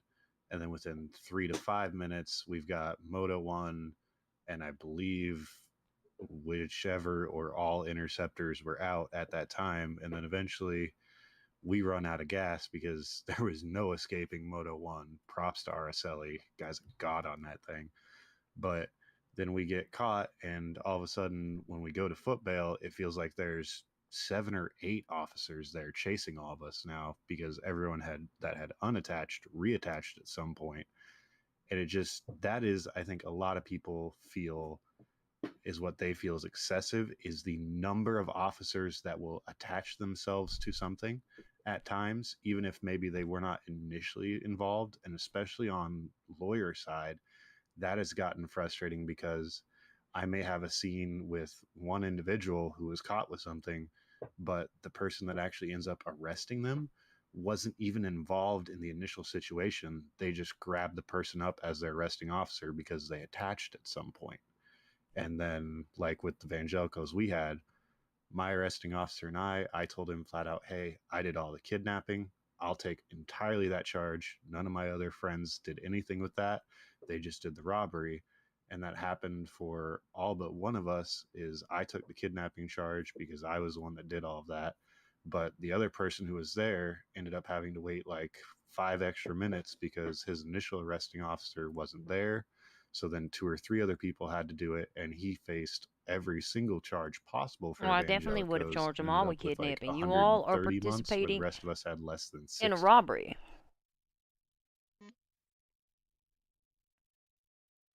Okay. And I mean, obviously, there's ways in character to solve that, maybe. And like, I understand that as a lawyer side, is people probably need to start using lawyers more often because it helps. But when it always seems like there's so many officers attached to something, that's where I feel like a lot of criminals feel like that's powerful, and I hate using that word, but Right.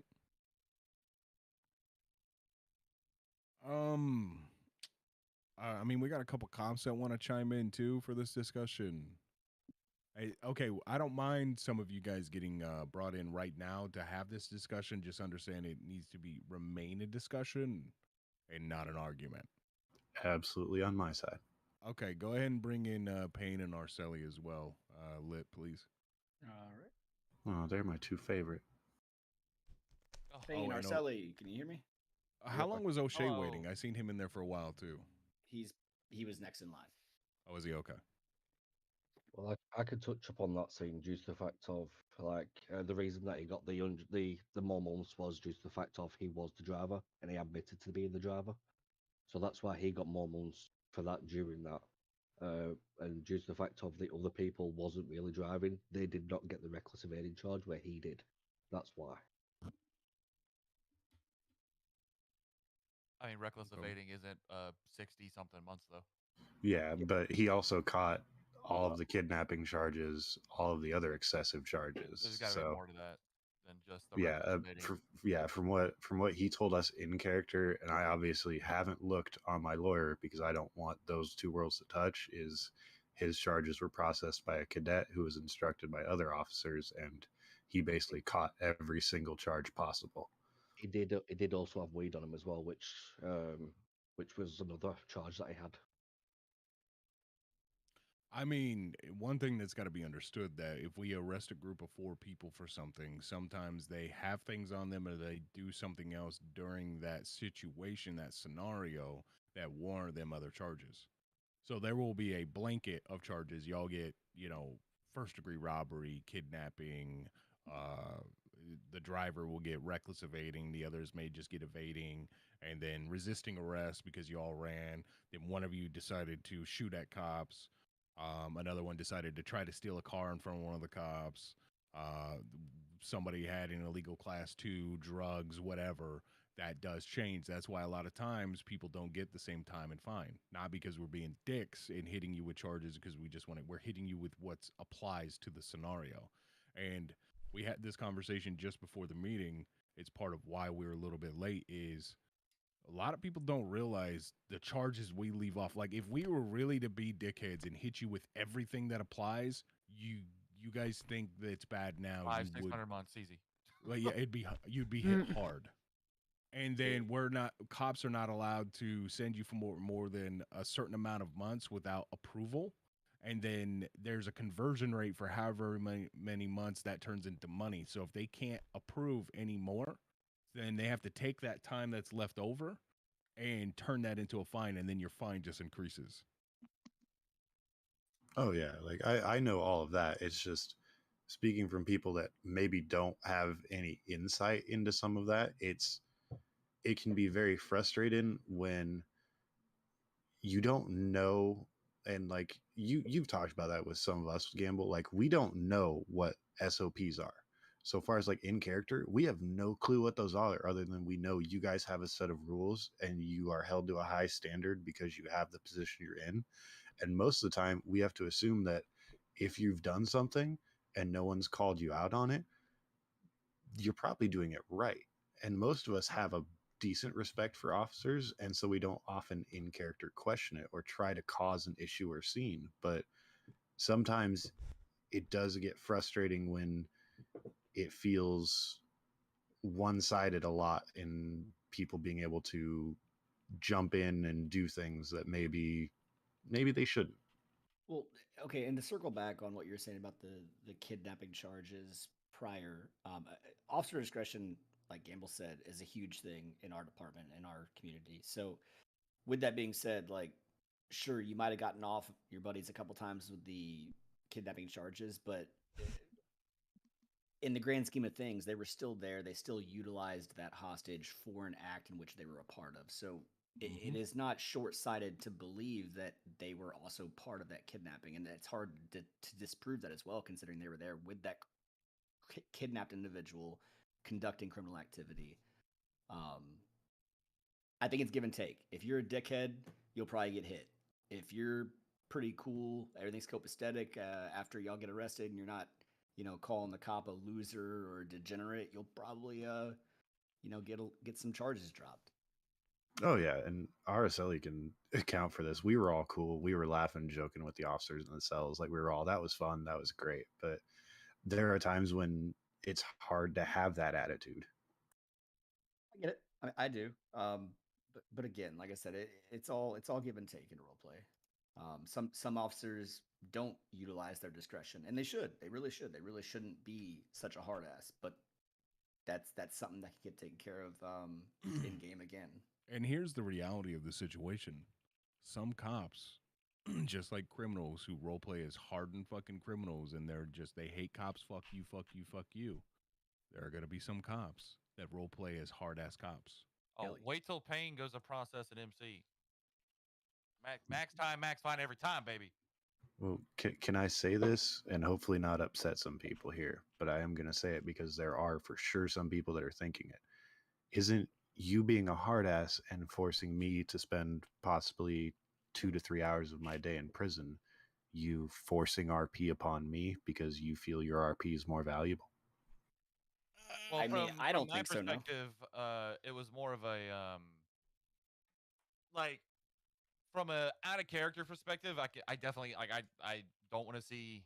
Well, I don't know. I'm used to coming from servers that that their prison was just a place to go AFK and watch Netflix while you spend down your time. Hell, even one server I played on, like your time didn't even count down if you were off the server. So you had to spend that time actually in the prison.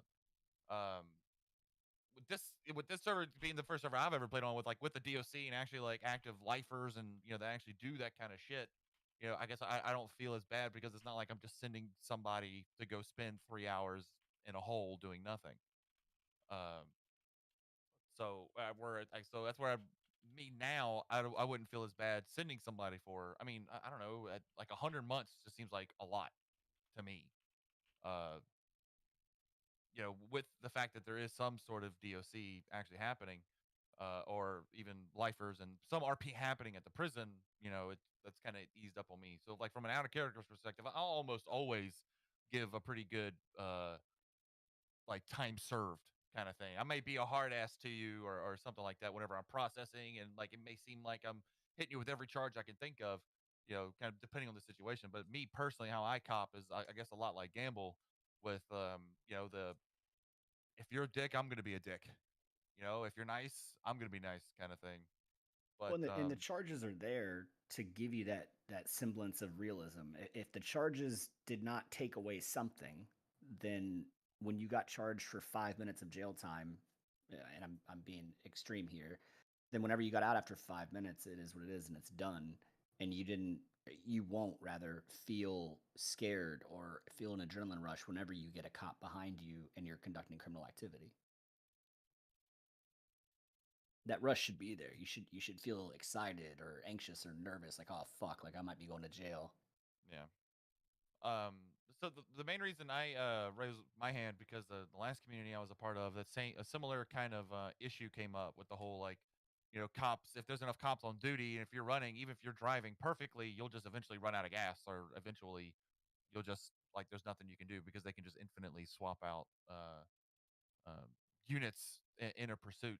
So my solution to that, which it didn't really make sense for Payne to bring that up in character because that's not really his place to do. Hence why I'm trying to bring it up now. But my solution to that at the time was we used a lot more of a code green, yellow, and red. I get Gamble, you'll be specific or you'll know about that process we used to do, and I kind of made it a policy change at the time to change how many cops could swap out before just like, oh, we didn't have enough resources allowed, they got to go off to other calls or something. Is how it was like RP justified.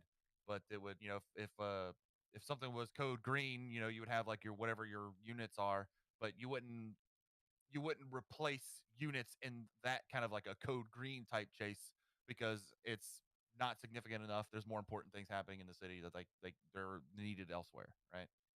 It feels like a code yellow, you could replace like one, maybe two units, that crashed out of a chase. And if it was a code red, then it was infinite replacements. And our justification from that, from like a game balance perspective, is that it gave cops a response to crims. Like the more aggressive a criminal was being, the more heat the cops could turn up on them. Um, but it also kind of kept things a little more from like a game balance perspective for the crim side of things to make it still like engaging and fun from their side, so they don't feel like they're so just being stomped on by just can never get away because they're being chased by 5 cops who can just infinitely replace each other. And I think you, me, and almost everybody listening probably can agree that's a good thing, because right now I've seen it personally. It feels like there are times where, depending on the situation, there seems like cops have an infinite number of reserve units. And I know you guys have a finite number of units, and there probably are SOPs for how many are attached to a chase, etc. Oh yeah. I don't care about those. Those don't affect me in my day to day, so I don't want to know all of them. But sometimes it seems like there isn't somebody, unless there's somebody there with that voice like Gamble or Payne or Indigo who speaks up and says, no, you will not do this. No one cares to think about it in the moment. And me and Gamble and Indigo and even I guess me, like we've all been in those positions of like being those like higher commands and have to think about that stuff and think more about your beginner cops are they're just worried about that arrest, or they're worried about that fine. They're trying to look good. They're trying to move up the chain. Whereas a lot of people, I guess, like who Gambles in that situation now, Indigo's in the situation, a lot of the high command, we think a lot more from like we got to kind of think from like a game balance perspective too, to make it fun for everybody, because otherwise it just it'll get so boring for the cops because they catch everybody, or it's just so easy to catch everybody, or there's just not going to be any crime because yes, Thorny too there, Homer. Yeah, I think Thorn was who I initially met too. I just got distracted. Yeah, and crims aren't going to want to do any crime because the cops are so OP. So that's a solution I came up with whenever I was high command in my previous server. That seemed to work fairly well, but that's just my Yeah, idea. we can talk about it. Like I said, I mean, Gamble's obviously the guy to go to. Gamble, Indigo, those guys, Jerry. I'm sure they'll speak about it. Yeah, I mean, everything is subject to change. Like, I'm all about balance. I'm all about working it out. But at the end of the day, I think everyone tends to forget that no matter what, cops are going to have the advantage. At the end of you gotta outsmart you're not going to have the criminal element or any of the role play that you're going to have without cops. So a lot of people do make the crack that cops get RP handed to them. Yeah, we chase calls, but we also have to create our own role play too with people as well. So we just have to, realize that we're all here for role play and for different things. And excuse me, I need to take a drink. My throat is actually getting super dry. I apologize, guys.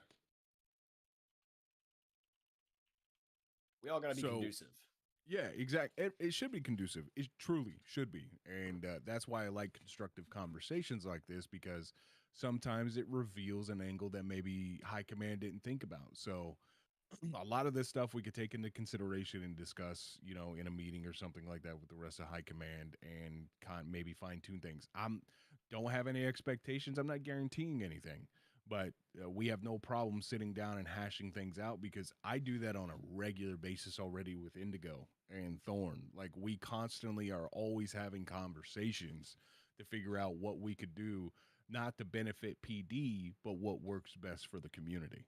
Yeah, and you know me well enough to, I can go into more detail with how exactly we implemented it and stuff in my old server. So I could talk to you, like you and Indigo separately out of character about it all, and how we worked it out. Yeah, but I don't want to make everyone feel like I'm trying to rush this subject, but we have been talking about it for a very long time. Can I bring up one more thing, Gamble, before you kick me? Sure. And I'm sure Roy, who's here, can talk on this too. We do have a Department of Justice. We're here for a reason. Like, if you have questions about time, fine, mention it to your lawyer. Bring it up to try and contact the DA, the ADA, because the Department of Justice can have an effect on time and fine as well. And we're there. Use us. Make us do our jobs. We love doing them.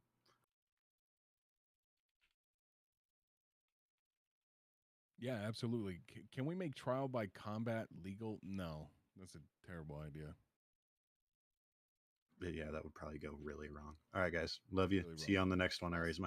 Absolutely. Thank you so much, man. Appreciate you. All right, Um, Jimmy, real quick, do you have something to add to that? I just wanted to talk because I felt like this related to the topic that I raised a little bit. Um, but I think there's a couple points to make related to what you guys are saying. I think you're gonna have cars swap out no matter what because crims get to choose when they refuel their car. Cops don't. We're out on patrol, so a lot of times we're responding to your calls with half a tank or less of fuel. I think that just happens. Unit count is something that we're always talking about. I feel like is a constant thing that we do every one of our meetings, and especially in the past couple of weeks. I know it's a problem, but in regards to my topic, one thing that I've noticed is there's a marked decrease in crime at prime time and a marked increase of crime in off hours. And I think we all obviously know the reason why. It's, the balance, incentives, things like that. And I think what I see during the prime time is, cops obviously they want their adrenaline dump. So they get the simplest calls and they just jump on it like crazy. They're on it like, it's insane. Um, so I think that's a major contributor to why people feel like cops have a W mentality. So that's just the way that I view it. People may disagree with me on that. That's just my perspective. No, and we appreciate that. Baked Fresh has also had his hand raised for a while too. Thank you, Jimmy.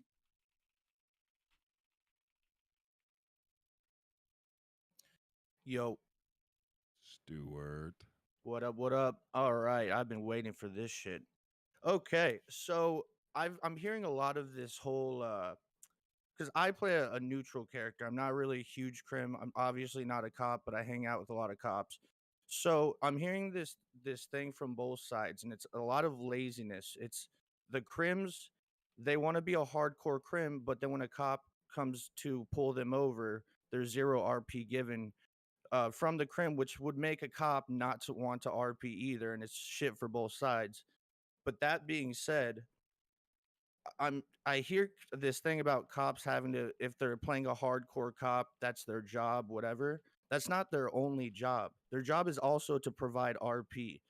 And to go along with the fines, I'm going to use this as an example. The other day, I go up to a cop. I've done this with many cops, right?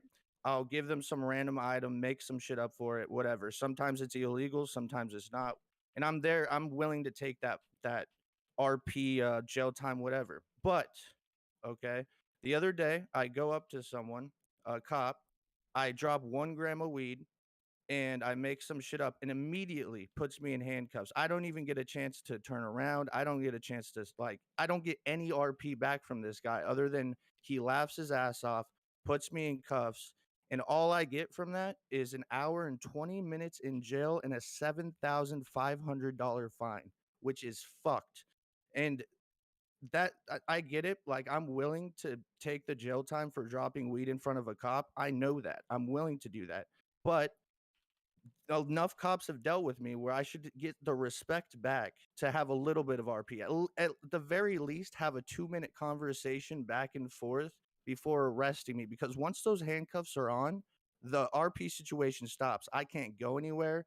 I can't get in a car, even if the door's open. There's nothing I can do. I have to just sit there and take it.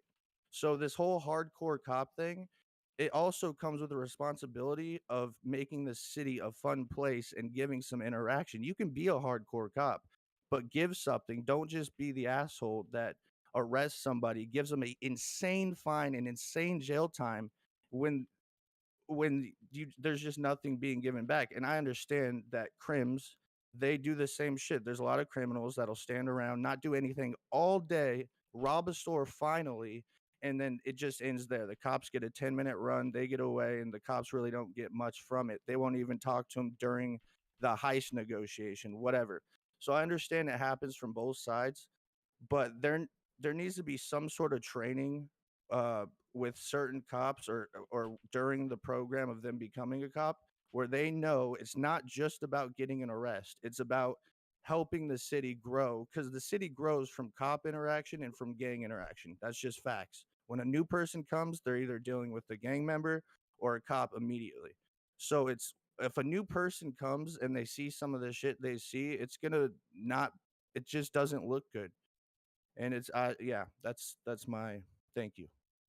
No, and I get where you're coming from, and that is extremely frustrating to step into a situation, know that you're going in expecting that you're about to be punished for what you're about to do, but you're craving the interaction. You want that lengthy, just little bit of quick back and Yeah. forth with the person, have that, and then to the point to where it's like, okay, I fucked up, now I'm about to get arrested, and Yeah, you're and content with that. if I get away with it, I get away with it. If I don't, I'm willing to take that. I mean, I've been pulled over by many of the officers in here, and most of the time they know it's going to be a crazy interaction, whether I'm doing something illegal or not. And I feel, I mean, personally, I feel like I've given enough to where I should be given something back at least. And it's not all of them. Like, obviously, I've had Makes you beautiful want to learn how interactions to with a lot RP. of people, but Oh no. you know, there there needs to be something done for the excuse of a hardcore cop versus giving any RP. But again, I understand that criminals there's a lot of people that also don't give it back to cops, which is shit. But the only way this is going to work is if both sides are really trying to RP, and that's how the city will grow. I completely agree with you. Yeah, but that's all I wanted to say. Anyone wants to rebuttal, I'm here for it, but that's pretty much it. No, I don't think you said anything wrong. I completely can understand where that frustration comes from. You when you put in a lot of effort into a situation, and when you receive something back and it feels subpar, that could be frustrating. Oh, yeah. Yeah. But that's Okay. all I had to say. I appreciate you guys listening. Thank you. And Absolutely. Stewart out. Appreciate your time, man. All right, so moving on to the next subject from Natalie. Before you think about bringing your friend to Pillbox because they are hurt, call 311. This kind of just, we'll talk about a few things pertaining to this. Yeah, so try to be mindful that there are EMS on duty when you and your friends are hurt. Put in a 311. Just, again, patience. See if you get a reply, if somebody, you get the notification saying that somebody's coming, or just wait to see if you hear sirens. Then, if that doesn't happen, bring them in the pillbox. If there's no EMS around, check them with Nancy. And if they are there, if they're busy, wait for them and they'll get to you. The other thing, too, is role playing your injuries. We seem to talk about this a lot in every Almost fucking every meeting. meeting. Every meeting. This is discussed. Slash me's. You're not always just a scrape knee or this and that. Just give them role play. It is your decision what your injuries are on. Give them something to work off of. Give them something. They are here for role play too, and we are desperate for EMS people. FYI, if you want to be an EMS, there are applications and they are hiring. They are always hiring. So if that is some role play that you are interested in, you think you could benefit from, or they could benefit from you, put in an application and help them out. They could definitely use it. Give them their role play, guys. It is an extremely important function in the city, and we don't want to get to the point to where all we have is just Nancy. There's so much RP potential that we could get from this by having them there, having a coroner's office, being able to do surgery RP, having them available to announce people when you do decide you want to permit your character. People take a lot of this stuff for granted. So let's be mindful about them as well. Give them their role play. Natalie, if you're here, or Wolf, if you're here, do either of you want to touch on the subject?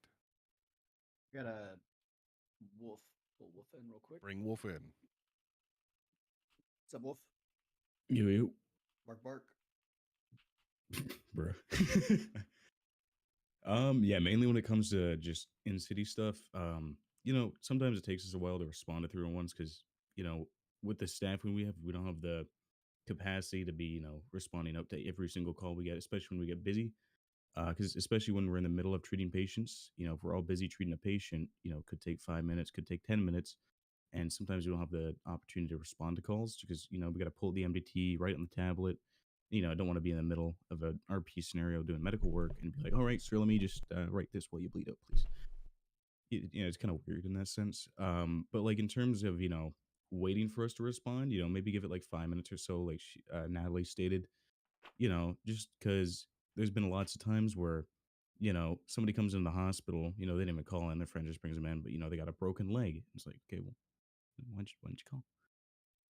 And there's other times where, we get people brought in, they're like, oh, it's been like 2 minutes, nobody came, so I just, came down here, brought my buddy. And, it just kind of becomes that process where it's just kind of like, we're just going to start sitting at the hospital because everyone starts bringing their friends in instead of us actually going out to calls. Right. But yeah, No, like 100%. Gamble was saying as well, with staffing, if you want to try some EMS RP out, definitely apply.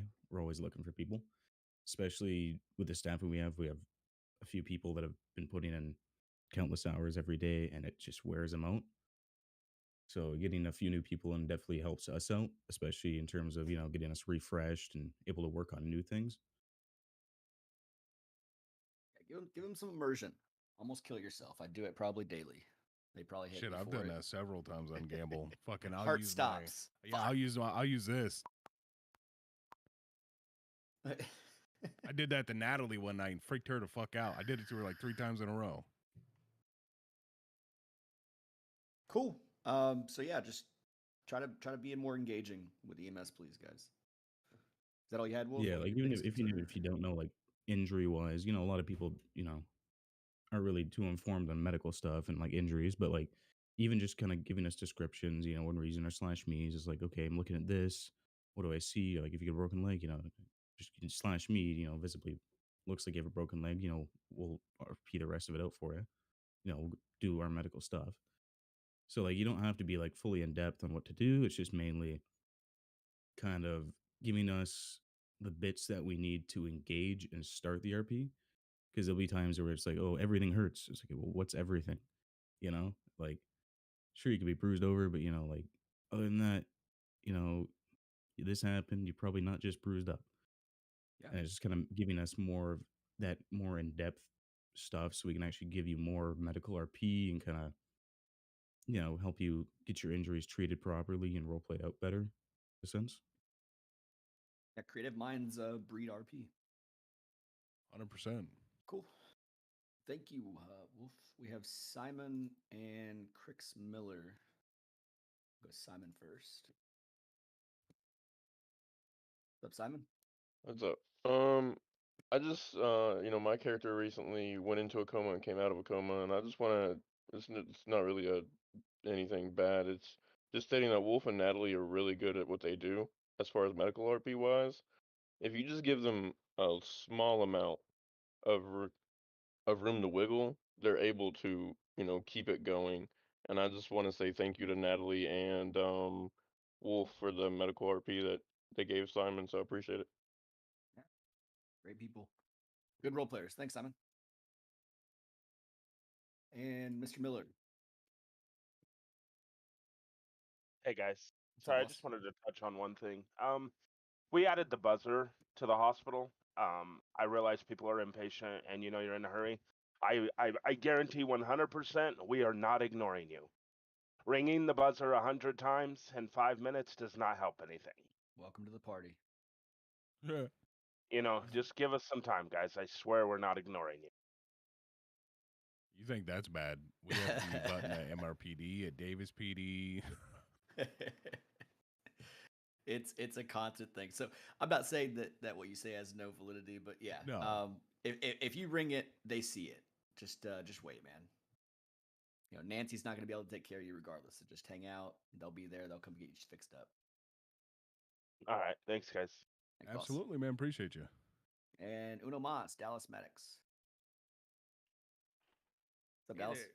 Hey, how's it going? I hope you guys are having a good day. I just had a question about medical RP and stuff like that. Currently, it doesn't seem like the bandages that we can get from any of the EMS staff work.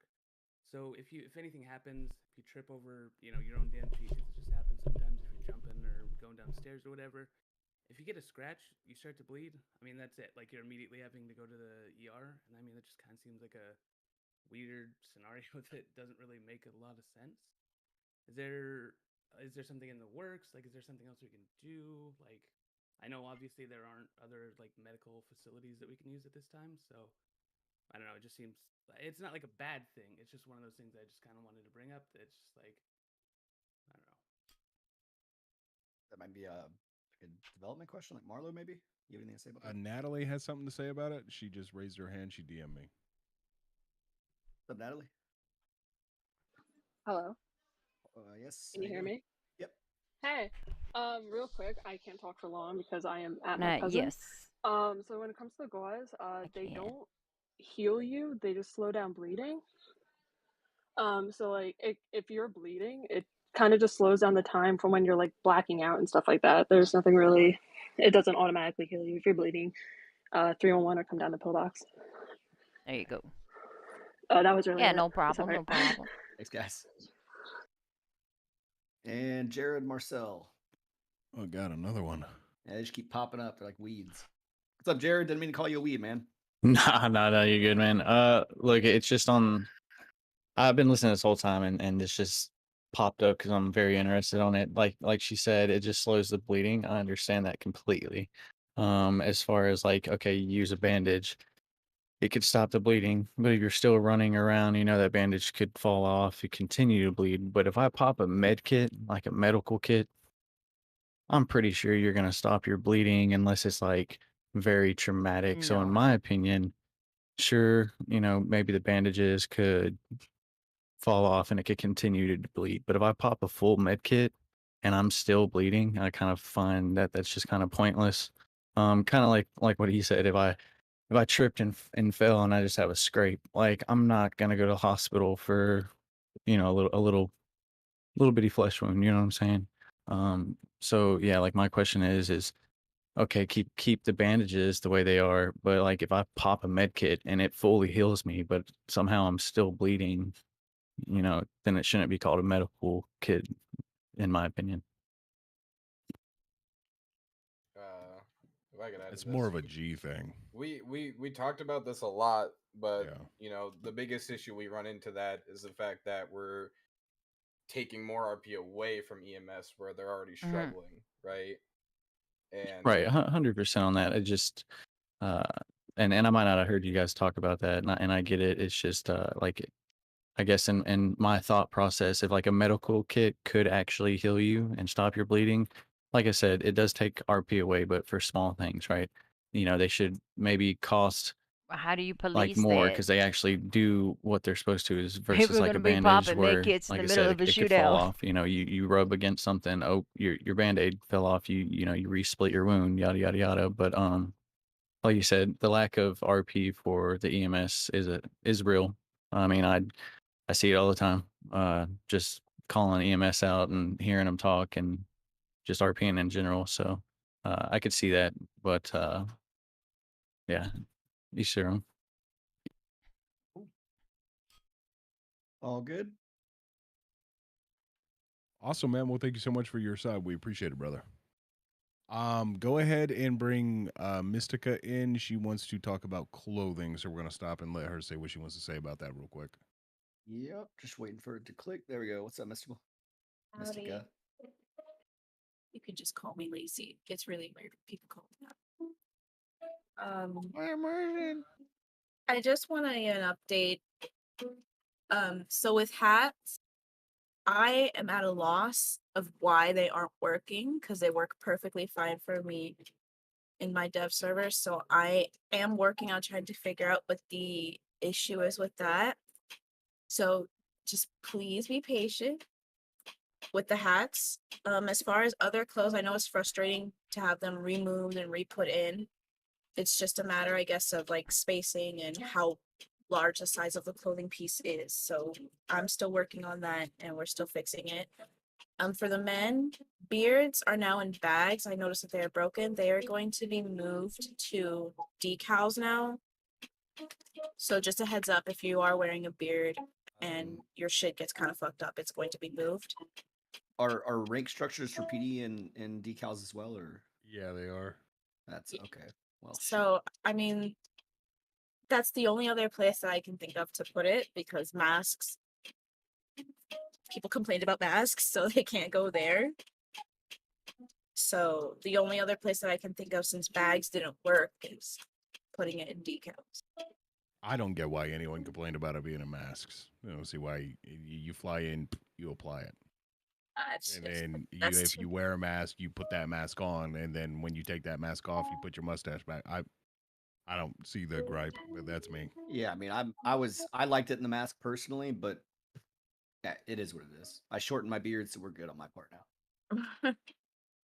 I mean, you guys, what I think people got to realize is we're very limited in slots and locations and where they could put stuff. Lacey, would the beards and stuff work in like, the neck and would they work in like the neck and tie area? But then it would mess up other shit that's in that location as well that cops Oh, I also suppose, rely yeah, on. Yeah. Basically, PD stuff is spread out through everything because we have so many items, and when it comes to necks and stuff, most of our badges and shit are there. There are a few other okay. items there as well. I'm Um, even Norton says it makes sense for them to be under the mask option. I don't. Is there anybody here right now that is a part of this meeting that objects to facial Thank you hair so being much. in masks? No, I liked it there personally. I personally liked it there, but let's see what they have to say in tunnel chat. Why were they for taken the out of people masks? saying about the neck spots being empty, they're not. Please look because there are things that are there that you might not be that aren't as obvious as a necklace that you can't see. Like the Good I believe moisturizer. the fucking ankle bracelets are Nice neck accessories or some night shit. care, There are stuff there. You just gotta look all over your skincare. head to see them. I feel like Yeah, somebody and body redeemed cams channel should be points to moved to like compliment me. vests anyways. Body cam shouldn't be a mask thing, in my opinion. I'm only saying that because of what CJ just said. And then Zakir Medine, why can't it be in facial hair? It's not possible. They are third-party items that are made, and if we could put them in there, we would put them there. It's an entirely different thing. It's like a clothing item. It's not a set of facial hair, which there are other ones out there, and we could probably always get those, but they're two different things.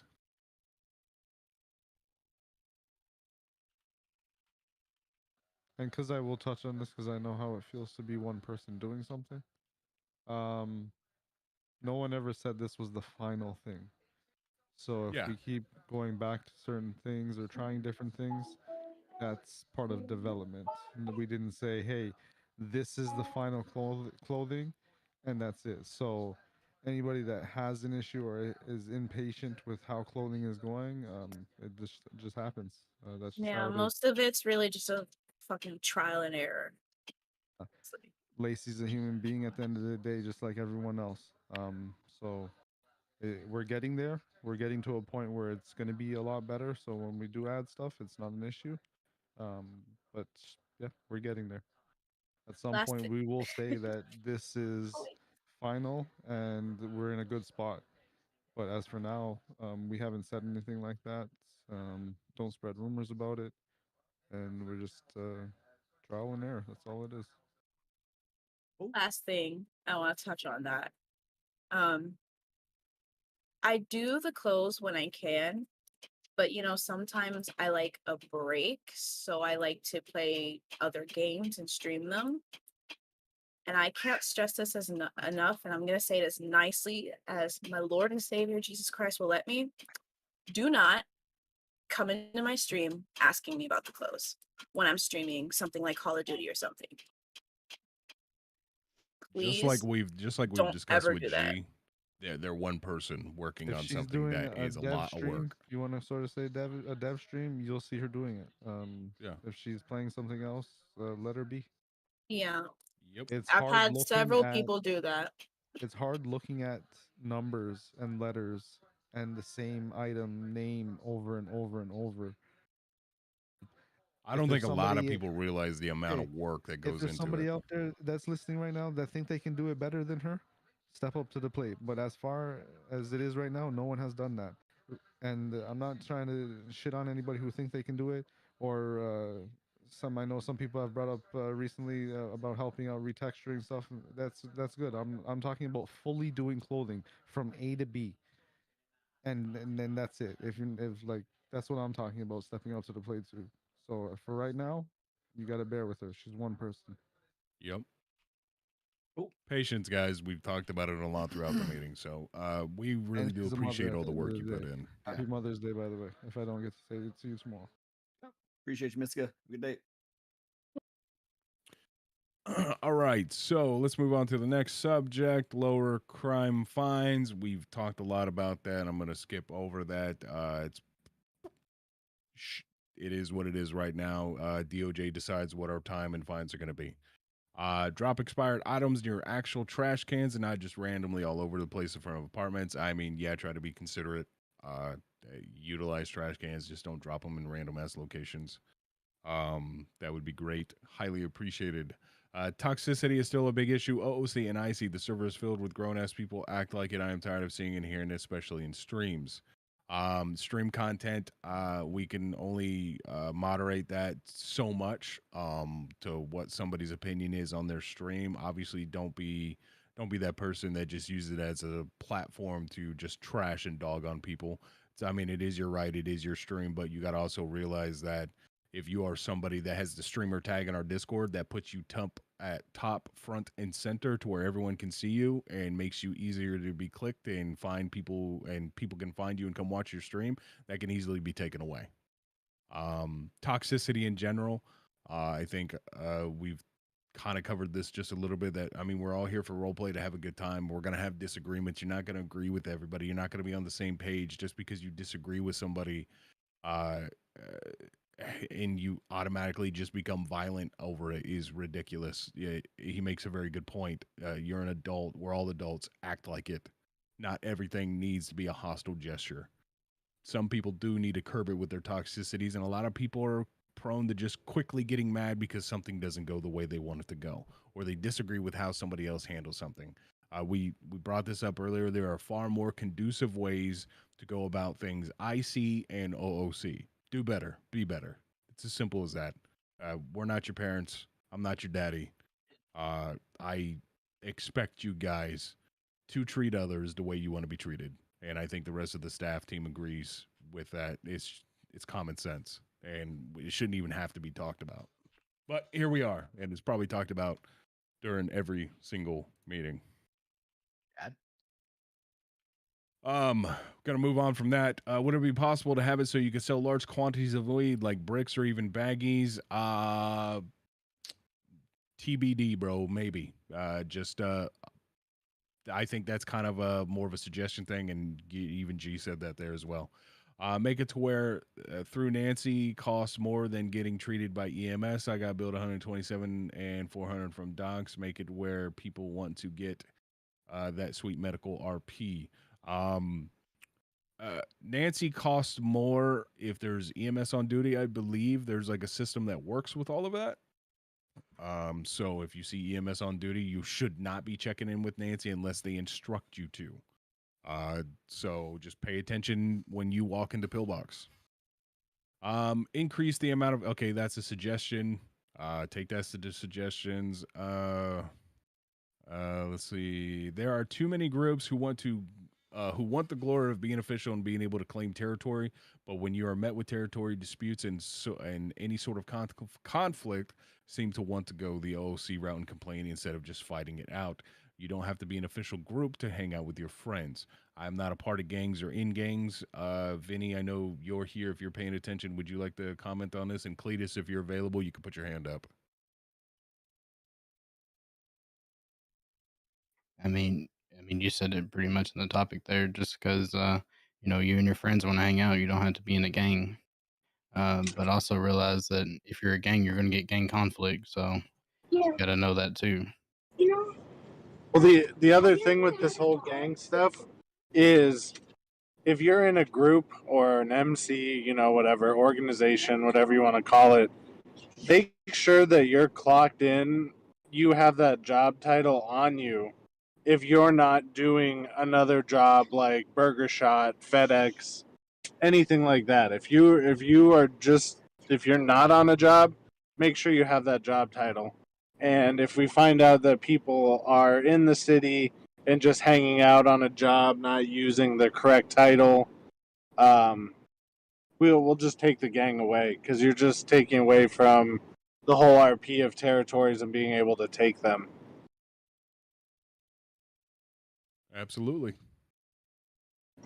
Does anybody else here have something that they want to chime in on? Anyone listening in at the town hall? Otherwise, we're going to move on to the next thing.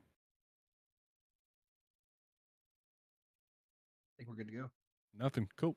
Can we have clarification on of the 3.0 new city rules? As some know, I wasn't around during 2.0, and I only have experienced the city. But at times, I feel as though many people on the sides of Dynamic have sort of forgotten the 2.0 was erased and gone, and this was a new, ever-growing city, and we cannot base everything. The on rules past didn't really change. Yeah, rules I didn't mean, change. the rules are rules. Anything that was tweaked it's all listed in the rules. Nothing's not posted there. Unless he's speaking on the rule directly of not speaking of 2.0 in game. I don't know if that's what he means or not. Is he in here? He might. If it is, then it's just you don't speak of 2.0. Like don't compare it to 2.0. Don't speak on it. The only thing that transferred over was like being able to physically know somebody, and that was even subjective. And that was between people and their discretion. Say if they it. want to be remembered. Say your question. Step up. What's up, Do it. Keaton? Say it with Yeah, your that was kind of chest. what I meant. Was like Be the how I indigo know that I in raised you to character be. several times we get the response where Be the indigo that that's we just all how know it's you are. always been, as in people trying to Do it. refer to why something is the way it is I love because you. of 2.0, and I'm things leaving that have John happened for in you. 2.0 now are why things are the way they are in the current era of the city.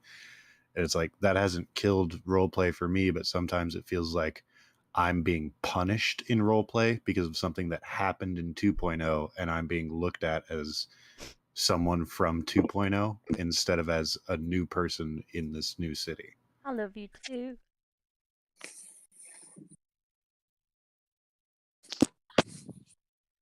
Okay.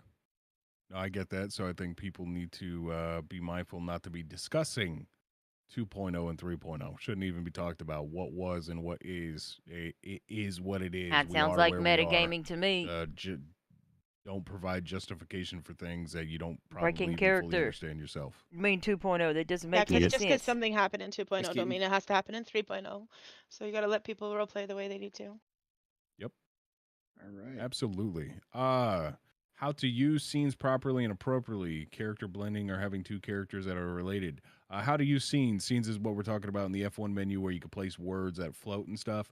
A lot of people do stupid shit with it. Like last night there was fuck the cops at the apartments and Oh, other yeah, I had people to doing restart. other people doing super silly shit with it. It is meant for RP purposes, not for your negativity, toxicity bullshit. That and counts of deaths. Nobody needs to see that. Exactly. Use word of mouth, man. If you have to say and go and brag about shit, talk to your friends. Don't have to make it aired out to the city. If you're using it to I'm tag your having fucking fun. turf I'm or always something like having that, fun. whatever. I personally, I don't, unless some other staff member disagrees or we disagree with it as a whole. But if you're using it to tag your turf, that's fine. Should be using graffiti, in my opinion. Yeah, it's graffiti. Yeah, but the purpose of it is an RP tool, not to insult people. It's not its purpose. Yeah, water pipe busted, gas in the air. Set your scenes. Mm-hmm. It's called That's why it's scene called for a reason. scene. Yep, exactly. It will makes it look messy and shitty. If you're gonna tag your place, don't do it on a public place. Don't do it on a business. That's just Well, stupid. Along with that, and I'll couple this with another issue that we've had that has been fixed and dealt with. If you are going to use scenes, don't Do I want to be in your make a Mean Girls rainbow Club? of 60 Yes, different please. colors. I'm already there. If you need multiple scenes, try to select one, maybe two colors, and utilize that. We have people Listen, that I complain submitted my about a application big color scheme, 3 hours big, late. ballpark figure of colors, and that it hurts their eyes. It's okay. Whatever. Just try not to make the city look disgustingly ugly and computed. Right. This Yeah. is role play. What? Oh, sorry, Lamong. Did you have something? Say people make it like max font as big as they possibly can. Like, Yeah, you don't that's need to do ridiculous. That's that. annoying. For your Put it this way: undersheriff. if you're doing it knowing you're doing it just to be annoying, you shouldn't be doing it. If you're doing it as a troll, because it's going to get to the point, guys, to where we start seeing this, and either one of two things is going to happen: either A, G is going to get frustrated and he's going to take it away from us, or B, we have to put rules around it and then we have to start punishing for it. So let's not force any of that. and You start can be mean. using common sense. Do it. Use it for your role play. Set the scene. Have fun. We'll hang out. I'll And teach you action. how. All right, next topic. Yep. So the next one is locked houses being lockpicked. I don't think that's a possibility. It's not. I tell everybody this when we set up houses. If it is unlocked, anyone can go in and take anything. I've told everyone countless of times, you guys make keys and you guys can hand them out. I've also told you guys that Be aware about it too. if your per other people make they can make keys as well and hand them out. I have told you guys countless of times, you need to learn to trust people who you give keys to. If they leave your door unlocked, it's free game for anyone to go in. Yep.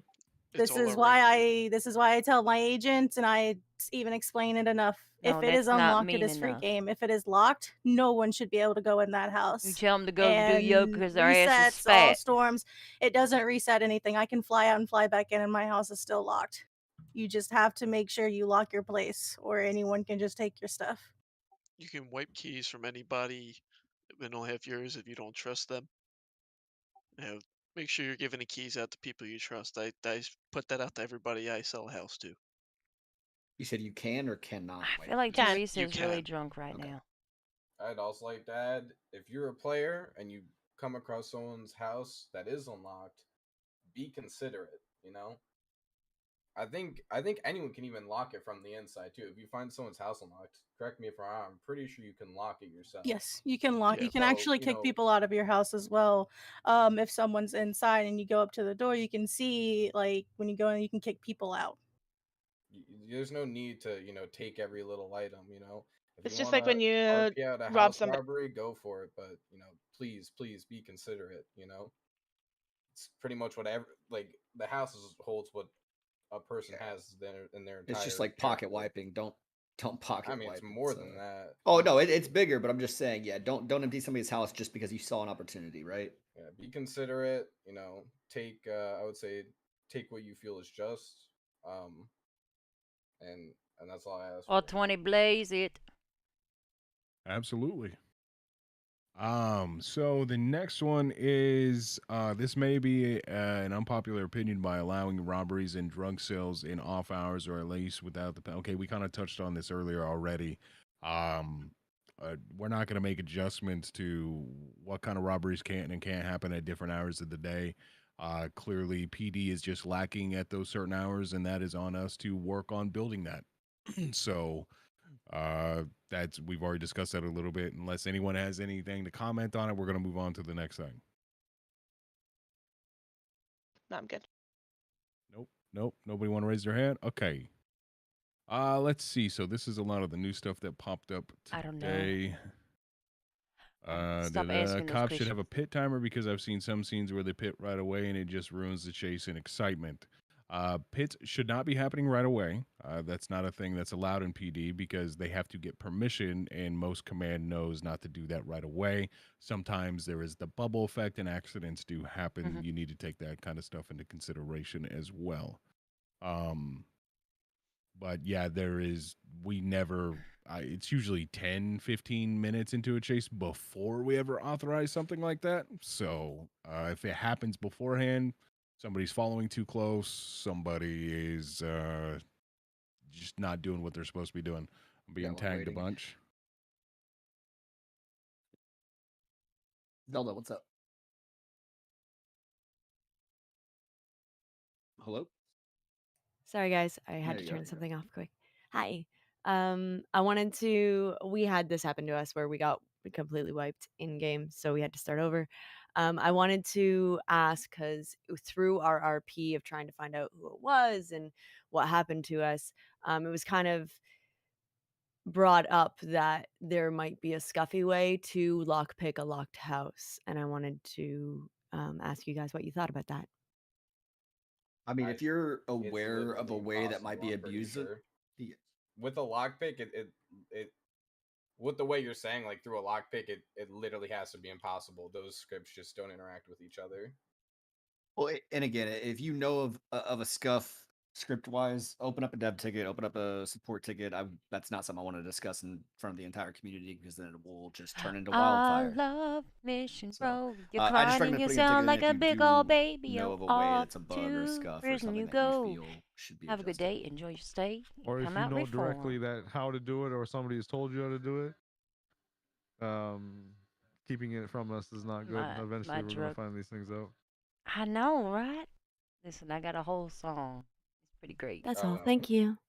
Thanks, Ella. Absolutely, Have a thank good day, you. okay? Ouch. You too. Love you. Bye. I'm getting bitched at by Payne for skipping over his topic, trying to talk about game balance practices in city. Hello. What's up, fingers? Yeah. Oh, hold on. Yeah. I think we kind of touched on it a little bit earlier, but a lot of it was brought up the other day. Whenever I think the Zucchini Gang, as they've been dubbed, were doing like this peaceful protest outside of PD. I think me and what's Dexter talked about it a little bit, where like they would put up like posters as to like, you bring 10, we bring 10, like stuff like that didn't make any sense. Like they were trying to bring up in character, like, man, yeah, I mean, cops should back off because, I mean, when's the last time Evangelico has happened? I'm like, why would any cop ever support more robberies? Like it didn't really make a whole lot of sense. So My it made like a screaming with the really ears is silent.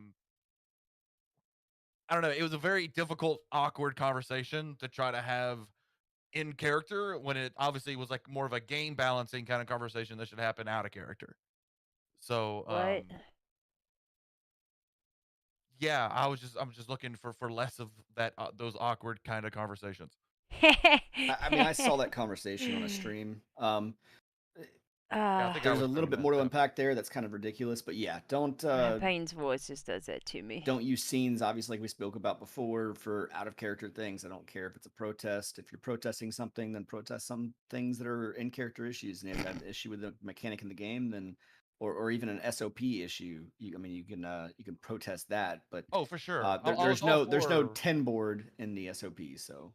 Yeah, I was all for like the whole like protest and them like wanting to make change and stuff like that. I guess my issue was like the topics that they were trying to bring up in character just makes no sense as to like real- why they would bring, like, makes no sense. It should have been brought up in character. Real quick, Bruce, we got a Dexter that was also part of that conversation. Sure. Keep it casual. Oh, of course, we're all adults here. All right, what's up, Dex? Hey, how's it going? Is my mic on? Gambler's voice puts you to sleep. Okay, so Got that I remember ASMR that going on specific for instance. I was there to initiate it as part of a criminal organization. I just was asking around initially about, like what people's experiences were, like attempting the Vangelico robberies and things like that. So I had gotten an overwhelmingly negative response saying that the police force was too hard, the fines were too much, et cetera, right? So Right. Tank and I decided that we would go down to MRPD to have a conversation with police, as we've been instructed to do, to have conversations with police in city multiple times. Right. Now, more people showed up and more people started tagging those other scenes that were there. Obviously, a lot of people had started hearing about the whole 10 board thing. I don't know who put those signs up. I wasn't a part of that, but the initial intention was to try and start the dialogue as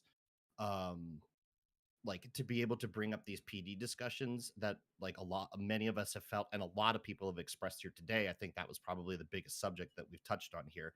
The whole initial intention was to start that conversation.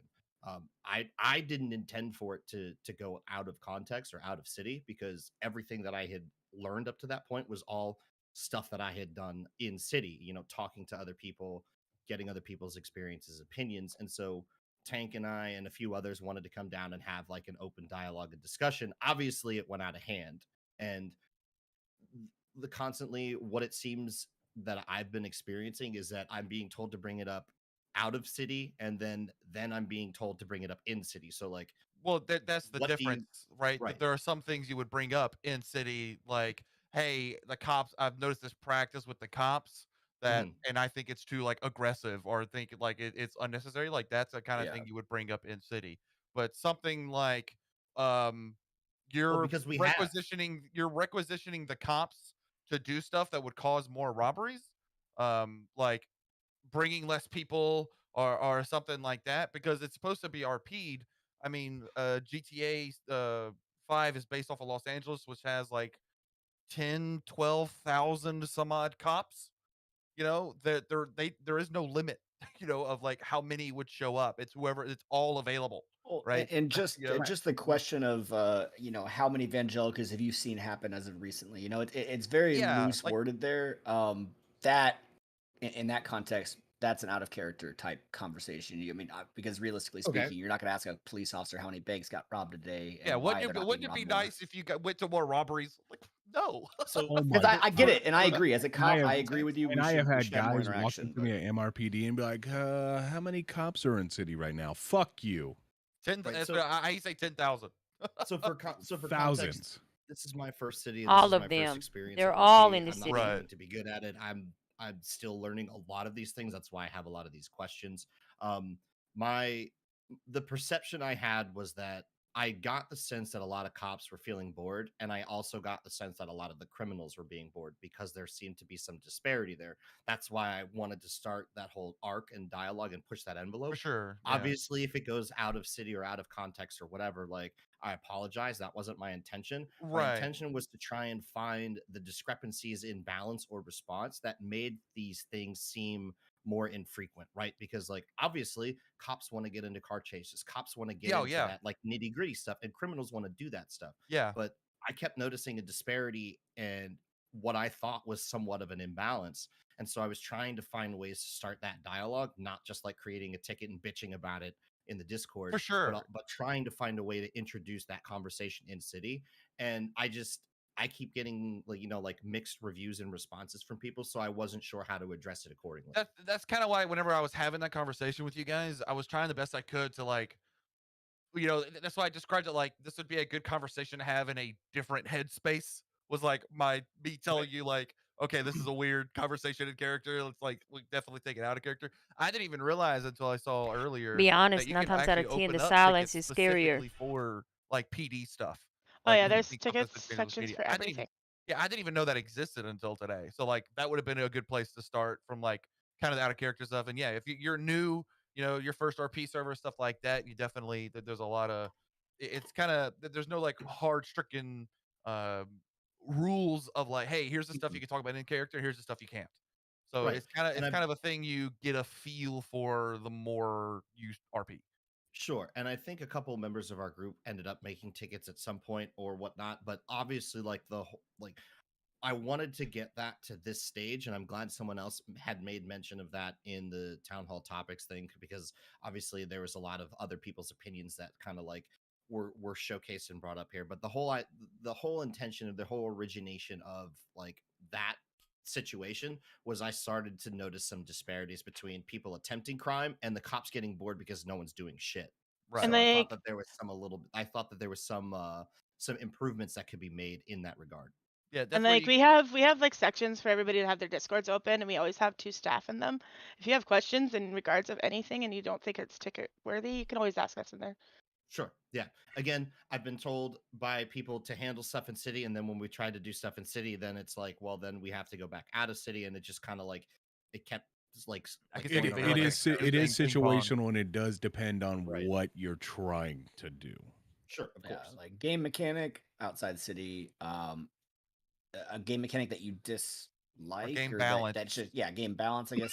Yeah, like you kind of figure out where you need to split that. And I mean, like you said you're new, so that's no big deal. I don't think that there was too much of an issue with that conversation that took place, but just some concerns. Right. Yeah, so, I but just- like, if I kept hearing that like 8 cops are showing up to Evangelico robbery, is that like a game mechanic thing, or is that just something that has to be done in city and like it needs to go up the chain of command? At the So I police mean, department? depends Like, on how where you does bring it that up. direction go? If 8 cops are showing up, then that would be against regulation. So that would be an specifically in in-game city. that would be an in-game conversation with command. Now if it was, say, the response of 8 cops in regulation, I mean, technically that's still in game, but it's a game balance consideration. So you could bring up a ticket about that. Say, hey, I don't think that 8 I cops think should be responding. it's more of a scope type of thing, right? Because if you're talking about like one specific instance where there was Evangelico and there was 30 cops there, that like there's no way that could have been like part of your like the SOPs or whatever, then like you could bring it up in city, right? But if it's Right. like Well, a then, way broader scope of like, man, just cops as a whole are bored because crims are doing shit, kind of give you more of a clue as to probably something you should bring up out of character. right. But then there's the other thing is like we don't know the SOPs, and I understand why you Right. don't bring that up. So then, what's the question? You know, I'm gonna. how does But somebody you bring ask the that question. up? You go to MRPD, ask any cop. You know, I play Bruce as a very like open, like, hey, I'll talk to anybody about anything. But I Even know a like lot of specifically. people have in city asked those questions and have been told to go fuck themselves. Well, Oh, okay, and a I don't cop know will that never happened. directly tell you. Well, most Right. cops So how do should you? never How do directly you? tell you, but we Sorry. will still take that into consideration. If you say, "Hey, man, I think there was a lot of cops at this robbery. Like, check this out. I pulled my camera phone out and I recorded this shit," and you show high command, Gamble that, and Gamble looks at it. He might not tell you that something's going to be happening because that's going to be an internal issue, but he may go talk to that officer and say, "Hey, dude, like, why the fuck did you show up 5 minutes after everybody else was there and put us over numbers?" So it's not something that you're going to see as a civilian, but that's something that's going to be handled in the game in Internally. character. Yeah. Any cop that has ever dealt with me in any situation where it comes to some sort of being reprimanded or punishment or whatever caused by somebody making a report happens all the fucking time. Right. Anytime somebody makes a report to me, I go have a I get their side. I want to hear them out because maybe you are twisting facts purposely or on accident. Shit happens. We remember shit differently from time to time. So I take a lot of things into consideration. But at the end of the day, I will take what that officer says.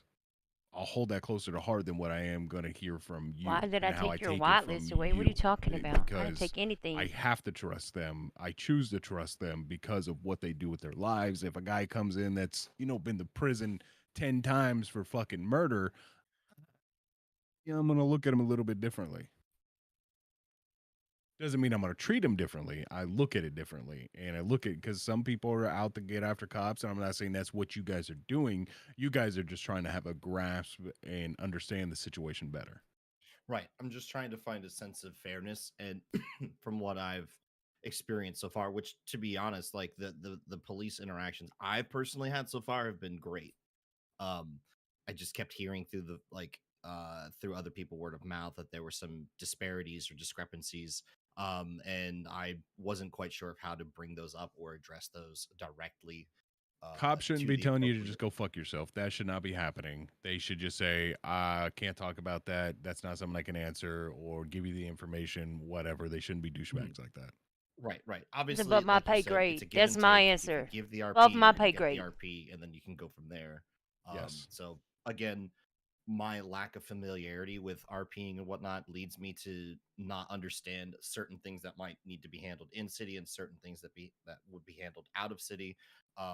And with certain things that are omitted from public knowledge, like SOPs and things like that, it makes it hard to find that line of where that's supposed to be. And don't Yeah, take and- like this and just to make one thing clear, don't take this as like I wanted to pull you in here to like fuss at you or something like, oh, you like Oh, no, dumbass. Why not would you at bring all. that up? It was just more of a, just Right. Well, whoever put those signs there, I did not agree with that nor condone it. Yeah. I don't know who made well, those tags. I was there to try and talk to you guys about some of the things that I was noticing. Like, hey, like, are 10 cops supposed to be showing up to Evangelico? Is that supposed to be normal? That's what I originally wanted. That intent, like the intention of that conversation was to be that type of dialogue. So As a player, though, you guys can self-police scenes. You can remove scenes, and so if you see something that might be out of context or of Also what you're true. even doing or attempting, or out of character, you can remove that. So if I somebody walks up to actually- your scene and it's like, fuck, your scene is protesting the police, and a cop walks up. I love all police. You can remove that scene. You know what I mean? I actually did that on Pain. Even after everybody had left, I brought my cruiser over there and like stood on top of my Explorer and like did the scrubbing emote kind of thing, or and pulled them down and removed them all. Yeah. I didn't necessarily agree with those things that were being said or what was put there. Obviously, it seemed a little out of context. So All good. There's always I mean, so let me say this, guys. Okay, and just because we're rolling into 2 hours of this meeting, 3. He's bad at math. there are no 2 hours. Hello. No, 3. Anyways, we are always here to talk about stuff at PD. If I'm at PD, you can come talk to us. The rest of High Command is the exact same way. You may not get the answer that you want. Realize it's trying to figure out what you can and can't talk about in city. If it's something you can't talk about in city, you put a ticket in. So realize that we're always here to try to answer questions. And if you get negative responses from officers, report that officer. Put in a Leo ticket or come into PD and say you want to talk to their commanding officer. And if they don't give you what you want, then come back later and see if someone is available then. You may not always get what you want right then and there. Patience is a virtue. So we do need to move on from this so we can get to the rest of the other topics. Otherwise, we're going to have to cut all this stuff short and Appreciate you then it's guys. got to get moved to another time. But thank you guys for the conversations. I don't want anyone feeling like they're not being heard.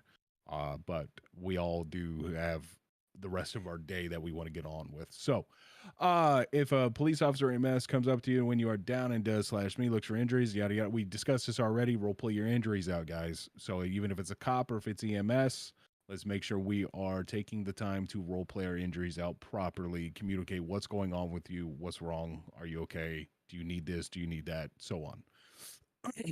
Can we get more clarification on what is needed to become an official gang? Put in a ticket. If you need questions answered about that. If I'm not completely down, I'd, of course, tell him is when it walks up to what my issue is. Yes, that's what you should do. There's a couple clothing items that are quite important, iconic to certain characters. Is there any chance of those set items come back? Handlebar, mustache. That stuff is being worked on. We already discussed that. Not sure if it was mentioned or been brought up, but the following guidelines, FAQ, design options, 60 cabs, but the following to T and continuing experience setters. Different systems are going to have different issues. You can always put in a ticket if you are having tech issues, and one of the staff members might be able to assist you with the problems that you are having. Power and low effort. That's a comment to somebody else. If a cop leave their car unlocked, can you steal and use the stuff in the trunk? You cannot steal it is against the rules to steal cop vehicles without a purpose. So if you're doing it just to go joyride or just to be a punk and just whatever, no, you cannot do that. You can't take a cop car and go joyriding in it, go get it painted and do wild shit like that. If it's for you to get away from the cops or something like that, generally it's fine. But no. Also, don't be getting into cops' trunks while they're at a scene dealing with stuff. I'm gonna tase you. Like, I don't know what makes anyone think that's a good idea to get inside of a cop's trunk while they're dealing with a situation. That's fail RP to the max. Do better. This was glossed over, but can gangs that own a territory prevent you from using a public store like a gas station in that area? Yeah. No, they cannot prevent you from using a public area, like a gas station or a clothing store or something like that. Good one, Ray Sam. So there you What's go. up, Jacob? Yeah. They can't control a certain location. Yeah, so going back to my question, I'm sorry. It wasn't explicitly, stealing the cop car. It's not what I asked, but like I saw a cop car that was unintended. I checked around, nobody was around. I checked, it was unlocked. I checked in the trunk, there was stuff in it. Can I take that stuff like in the same way that criminal can enter locked house and steal What's the stuff in the stuff there? that you've seen? It was fucking spike strips. No, you can't steal cop equipment. It is against the rules. Okay, got it. If it was a pizza, whatever. But no, you cannot steal police equipment. That's a rule break and we'll get you in trouble. Okay, perfect. Thank you. I don't even think you can. We're trying to have doctors. We barely have No, enough yeah, it PMS would be most of the pointless for you to time. Are steal you coming to Great City? Just for clarity, real quick, Gamble, just let everybody know what you can take on a downed officer. And if you left the Discord, you that's could probably take why you a would be cop's phone. You DWAT could take cops. Don't be a douchebag and take all their food. You could take stuff that they could buy from other places. You cannot take their police issued equipment. That is not true. The rule states that you cannot take their weapons and do not take equipment unless there's a good RP reason. Like you're in a gunfight and somebody's bleeding out, you can't take it. Oh was- yeah, that was for- my oh yeah, understanding. okay, that part too. Yeah, so yeah, you can take like an I or med kit, not I. I'm so used to saying IFAC, an IFAC and a body armor, but don't pocket wipe them. That's ridiculous. Yeah, I mean, Don't touch their guns. in terms of that, I was like the issue of mechanically I cannot use it, but Fun my application. my way of thinking was like in a war it could be useful to have that on hand, like if we're getting chased by cars it or out, blah blah blah, bruh. and just spikes them to get away, shit like that. No, I don't even think you guys can use them without the cop job. Yeah, I don't you think have so. to like physically be a cop to use it like under the job. Okay.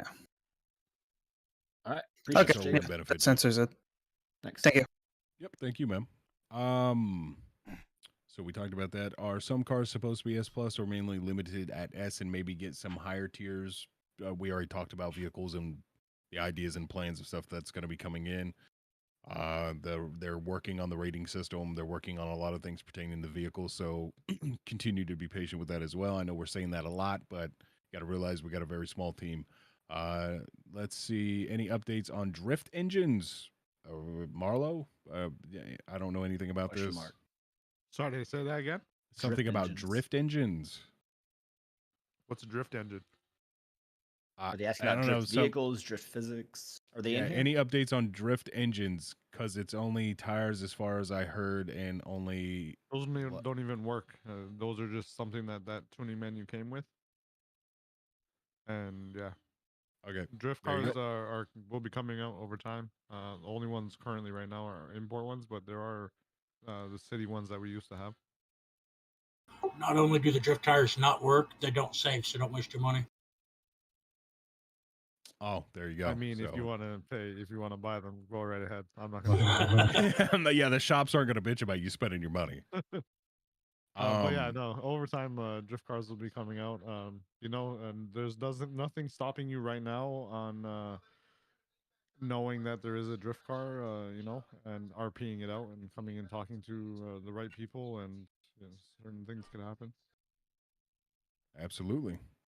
Me and Let's Stan could see. get hard to work and start building something. Absolutely. Lenny Blackbone, player houses, robbing manners and limitations. I wanted to bring this up because it's been happening lately. I'm curious if houses have been tested for locks being disengaged covered during that. storms. If you guys, we talked about this earlier, if you guys are running into bugs with houses and houses being coming unlocked, I own a house. I've never had that issue happen before. So if you guys are running into any situations, having any issues, make sure you guys properly report it so we can deal with it, because we can't fix something if we are not made aware of it. So ticket if you find something that is wrong. As far as we've already talked about house robbing and the limitations and stuff behind it and what to do, don't be a scumbag.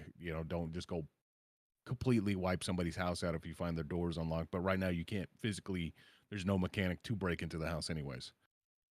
I wanted to bring up regarding One weed person. being, huh? Lenny Blackbone? What's up, Lenny? Blackbone, yeah. Hey, so I just wanted to ask if it's like a planned out thing, like if you stake out a house of like, maybe somebody insulted your character or really fucked over your character and your other gang members got proof that it was them, and you trace them back to their house and you watch them come back and forth and you stake it out. Would that be of course, like, no pocket wiping, no cleaning the house, no ripping the paint off the walls and leaving them with nothing. But like planning, running in, roughing them up, or putting them in zip ties, and role playing out an actual like invasion of their property and beating their ass, and then 100%. I see grabbing no some problem stuff with and that. then leaving. Get it, dude. I would love to see something like that. Okay. The only issue It's- I would see with it is them being able to get help and calling for help, and if EMS would be able to But get that- in, but I feel like that's a minor thing. Yeah, We that's just also- part of it. If backup showing up and other stuff like that. You also can't force them to like unlock their house. That would be the Yeah, same no, way of as course like not. taking somebody to the bank and telling them to drain their bank account. You just can't do that. No, of course not. Yeah. But like if you're hiding in a bush and you see them going up to the door to unlock it, and then sprint up and get in their house before they can, do anything about it. That's fine. I wanted to bring it up as well. I brought it up with, I think it was Zelda was that discussion was about, I think, Lenny and what was going on in city. just don't be scummy. I mean, I think we talked about this briefly Yeah. earlier in the week. Is just don't be scummy. You know what I mean? Like, Yeah. same with robbing anybody. You don't want to just Honestly, randomly the run way up to. you spelled it out is perfect. Yeah, So I love like, what you said. You're casing the joint. You know, you're checking it out. You're learning their behaviors. This And that's even fantastic. when Lenny did, I handled it like, oh, what could he have? I don't have a bag on my character right now. I'm gonna grab these bottles of this shit and some money and stuff into the pocket and then bail out, and that's what happened. So It's like you know your limitations as a person. You can only hold so much. That's I like that. I like that a lot.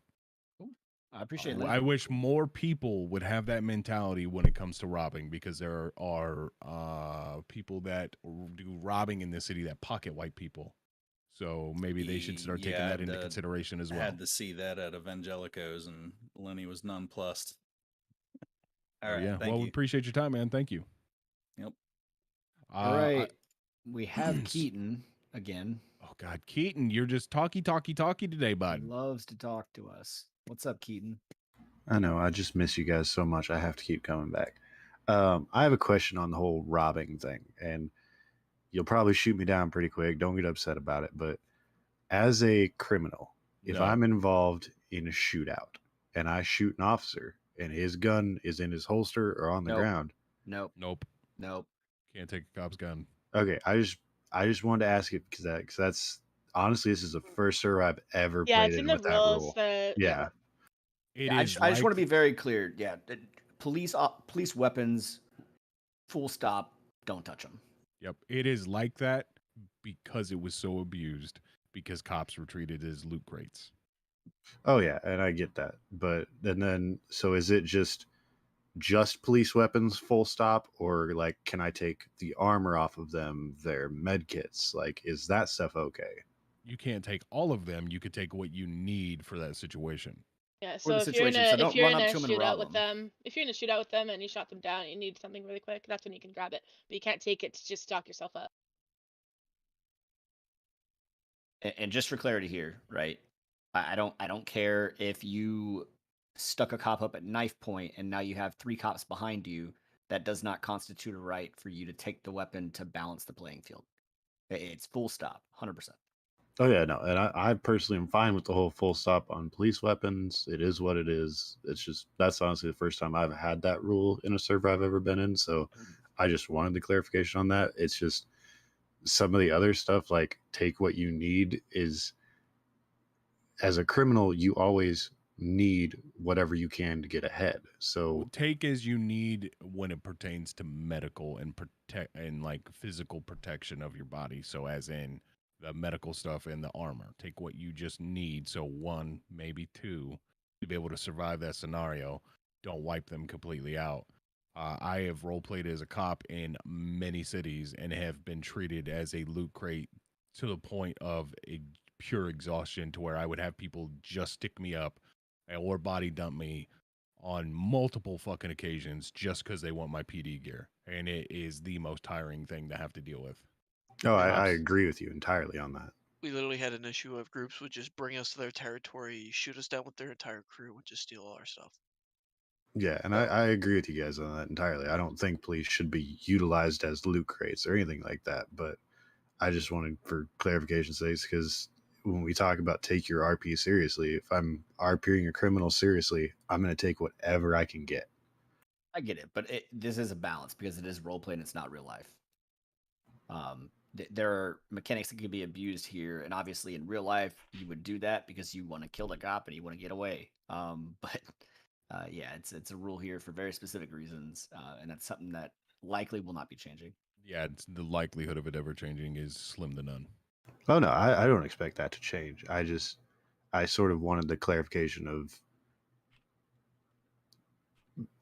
basically, I'm trying to think of how to word this because I had it in my head, where there's times with certain rules from an outside perspective where it can feel as though it's take your RP as seriously as possible unless it's to deal with a cop, and then you have to follow exact rules. I see what you're saying. Again, like I said, I'll bring the same argument into it again. Real life versus role play, there has to be a balance because you're not legitimately fearing for your life. You have to role play that you're fearing for your life in this game, right? There are certain things that you might do on your character or in a game that you absolutely would not do. The whole situation of you don't know what you do until you're in that situation. Most people are not gung ho gangsters. They're not bad motherfuckers that are gonna go out there and shoot people up. They're the type of people that are the sheep. They're gonna go hide. They're gonna look for somebody to protect them. So in a game, that's not the case. They're gonna go shoot everybody. And if we allowed that to happen, if we allowed people to just do whatever they want and to act like they have no fear, everybody would do it. And that's where the issue comes in. Is where Gamble was saying people are just gonna become loot crates. So it's a balancing factor. It has nothing to do with police favoritism or anything like that. It's strictly a balancing factor. Oh yeah, and I'm not trying to mean like it, like even on just that one topic that it sounds like it's a favoritism thing or anything like that. It just there are some answers that, and just for clarification's sake, I did contract interpretation as a profession for a couple of years, so I'm really horrible about breaking words down and finding their meanings. There's some interpretations of some things that have been said that it kind of feels like we get told you need to be serious, but you can only be serious to a degree. And that's understandable with some things. You need to be serious within the boundaries of our world and our rules. So yeah, there may be things that kind of limit that, but that limitation is there Well, for a okay, purpose. so I'll rebuttal this. I'll entertain the argument. If we were going to entertain that, let's say, okay, we're going to turn that rule around. All right, so let's go ahead and turn the rule around for tasing and shooting for cops, right? So right now, as it stands, and it doesn't happen all the time, and people get in trouble for it. I've gotten in trouble for it, but in real life, you're running from a cop, and you've done some, insane crime, robbed a bank, had a kidnapping victim. They will very likely tase you the first chance they get. While it's in our community and in our world that we have here, we refrain from that and try to allow you the opportunity to run and continue that role play to the best of our ability. Right? Some people make mistakes. I've done it, but these things are put in place to kind of balance things, but also help promote role play. And people need to see that perspective. So while that's a limiting factor for you, there are many other limiting factors for PD and criminals and people that like to do trucks and people like to own businesses. I mean, there are limiting factors everywhere, and that's strictly for game balance. Oh yeah, there's always a limit set and there's a limit break and everything else like that. There's always going to be that setting. It's just, I guess what I'm kind of getting at is there are times where it sounds like we're being told that we have to consider everyone's RP, but then some people don't have to consider it because they fall within a certain rule set. Welcome to RP. Oh, I know how it goes, but people bitch about it, and that's just the nature of it. Everybody's got a complaint. Years make flowers grow, man. All right. Did you have anything else on that topic though? Nah, love you guys. Catch you next time. Fantastic. So next subject we're going to talk about, wanted to bring up regarding weed being hung up in stupid places. That is not realistic. We kind of talked about this before with the scene placements. Don't be hanging in the middle of a fucking freeway. Don't be hanging it. You are to be hiding from the cops. Don't do it as a troll because this is another mechanic. If you abuse it, it's going to get taken away. So if you guys want to keep weed like that and be able to have that ability to grind it, stop doing stupid stuff with it. Yeah, you put it in locations where it makes sense for your role play, not in the middle of the highway. Simple as that. I don't think anyone needs to reiterate anything on that. Question: if a criminal's weapon breaks during a scene and still have to try to get out of the scenario, are they allowed to use a PD weapon? No, they are not. You are not allowed to take a cop's gun at any point in time, period. Nothing. There is no justification to ever take a cop's gun. Dallas Maddox, what's up, boss? Hey there. I had my hand up just for the cop loot crate kind of scenario. So while I totally completely understand it, obviously you don't need to expand on why, people shouldn't be able to just pocket wipe cops willy-nilly. Like, that's given. However, should there be considered a balance that, if cops are walking around with 4 body armors on them, not saying all of them do or that they should or whatever, but if that's the role play that they're creating and then they do get shot or robbed or whatever, I mean, does the burden fall on them? Is that something that should be revised? Is that something that should be looked at that maybe they shouldn't have the ability to carry for? Because I mean, then that creates a scenario where, what if somebody that's their whole goal is to become like a armor street vendor or something like that? Like, Well, that falls in the same realm of not robbing cops for their police issued equipment, but rather taking the items that you need to finish a scenario for injury use, things of that sort. Only so injury use. So you're you not going to can't- walk up to you a can't take their cop and be weapons. like, "Hey, give me your IFAC or your med kit or whatever the fuck we call it now," right? Right. But if you're in an active situation, you got pulled over, he tells you got the car, you pull a gun, he pulls a gun, you get shot, you kill him, take the med kit, cool, dope, roll on with it, bro. All right, yeah, I guess that was all I had. I was just kind of wanted to like bring up that that was just an idea I had in my head that maybe, I mean, if they are carrying 4, then there's a rule against taking all 4 or whatever. Maybe just taking 1 for the scenario. But Did we already clarify body armor? Policy on You body could armor? take like maybe a couple. Don't be pocket wiping them in a scenario if you need them. Right, as we said, take what you need to get through that scenario. Don't take what you I'm need to stock up your boxes. I'm getting conflicting responses here a little bit because Gamble was just saying take, within reason, it sounded like, and then Sam's also saying just take what you need to finish out the scenario. Those are the exact same thing, though. He's saying Well, just differently. Yeah, if you need a couple to finish a scenario, take a couple to finish the scenario, but don't take, let me rephrase. If we notice that every time you get in an interaction with a cop and every time that you walk upon a downed officer, 4 body armor are missing, that's going to start raising concern from a staff's perspective, right? Now, if you're taking 1 here, 2 there, cool, rock with it, man. We just don't want to start seeing an influx of people coming here and draining officers of their belongings. You are to... taking those items to survive that scenario, not put them in your apartment. Okay. Can I? That's a more concise way of putting it. I appreciate What's up, Kelly? Oh, I was just gonna say it's not just like the pocket wiping thing. Realistically, if you shoot down an officer, you should be thinking, I need to get the F out of here. There's gonna be a lot more police coming. So you shouldn't be taking the time to go through every pocket and taking everything that's on an officer. You should take what you need to survive and then GTFO. Yep. Yeah, I can agree with that. If I've never been in a situation where I've been in a shootout with a cop in the city, but if I did, my heart would be pumping and my adrenaline would be going, and I'd probably try to get the hell out of there immediately. So I get that. I'll say this: a lot of these confusions and stuff like this happen because, now, mind you, this is me making an assumption, so I don't know how accurate this is going to be. Is most of you that this pertains to, you have no idea what it's like to RP as a cop. So my suggestion is very simple: PD applications are open right now. Go get some perspective. And it's good for the crim to get some perspective on the cop side of things if you haven't. It's very good because having perspective from the criminal side of things makes me a better cop. Makes me more. That's why I have the level of discretion that I have, because I know the effort that is taken, that you guys put in the work to do what you guys are trying to do.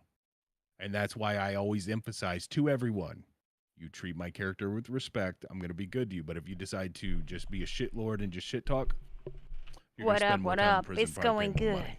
Did that answer your question, though, Dallas? Yeah, we have one more on that topic. Hopefully, it is not going to be the exact same question.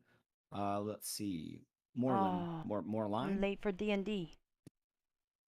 You're in here. Can you hear us? Yeah, I can hear you. Can you hear me? What's up, boss? Yes, sir. Yeah, all right. I just wanted to clarify a couple pieces. First off, if we're talking about real world experience, and you're talking about Me cell-based load up criminality, one of the very first things that's taught for anyone who learns this professionally is to get out there, identify the weakest source of material goods, take them out, arm and equip your cell-based structure in order to complete your objective, and then exfil the area. Now, obviously, I'm talking about cell-based methodology, which is a little more than just your simple gangbanger or organized crime. but that you guys have a system in this server that gives the potential for some really great exploitation for this conflict resolution, which creates a much deeper immersion effect that I really enjoy. I think stepping on your own feet in this is a cause of a dioptic game theory. You got the crim side versus the cop side, where you could very easily solve that with roleplay and take advantage of all of this conflict to create more immersion by adding in a third check and balance for game theory, where you have like a pursuit for civil authority in order to go after the police department so that you can create kind of a cyclic process. You know, anytime the cop gets hit to become a loot crate, I don't think you should look down on that too much. I mean, obviously, I haven't got any experience in you guys' old server, and if you were getting ambushed on a daily basis every second, it destroys your immersion. That's one thing, but that's one of the reasons why most law enforcement agencies in large cities travel in groups of 2 per car with multiple cars per patrol area. It just kind of equals out. Like, that's a real world problem that we face in law enforcement on a national level all the fucking time. All right, having our officers followed around by gang members to learn both their route, their mannerism, their discipline level, and then deciding whether or not those organized crime units are going to hit that policing force in order to Yes, gear up yes, I am after D&D. to perform Probably a greater around job. I think 9-ish. that's After the something 9 you p.m. could restart, fix I'll be back. simply by adding in that third part of game theory, a political oversight division of some sort. So that, I mean, otherwise you're just going to face a constant back and forth pendulum motion of who is OP. Is it the cops or the crim? And that's a never ending. You're just adding more struggle at that point. Any recommendations like that, obviously put it in the server suggestions. And they do get looked at. Don't think that just because you put something in there that we glance over it and say, nah, fuck that. Like, we're gonna look at it, we're gonna discuss it, and we're gonna decide whether or not it's good for the community, because that's what matters, is what's good for the community. If it's something that's going to hurt the community, we're just not gonna do it. And it's no offense against the person that recommended it. We discuss all kinds of stuff that has popped up there all the time. There's been multiple iterations of the robbing cops. We've allowed it. It got bad. We took it away. People complain. We allowed it again. It got bad again, so we took it away again. We're just done. Right. All I'm saying is that on the leadership side of law enforcement, that is an obvious trend of advanced criminality that with good leadership, they can counter through operational procedure. We do it in the real world all the time. It's part of what national enforcement is all about. Yeah, We but also I don't think have the numbers. Sorry, Sam. I was just saying we don't have the numbers that real world does. So the simple offset on that, I can refer you to a PDF on what's called police boxing methodology. It's an area-based patrol methodology. I think you have a law enforcement expert in this as one of your admins. I can send over some national level stuff and see if they're familiar. Maybe they can figure out how to work it in. Yeah, I mean, Jerry and Finch are residents for that. They both have real life experience. Jerry is a No, we sheriff use right Mumble. now, and Finch has prior experience of like 15 years or something like that.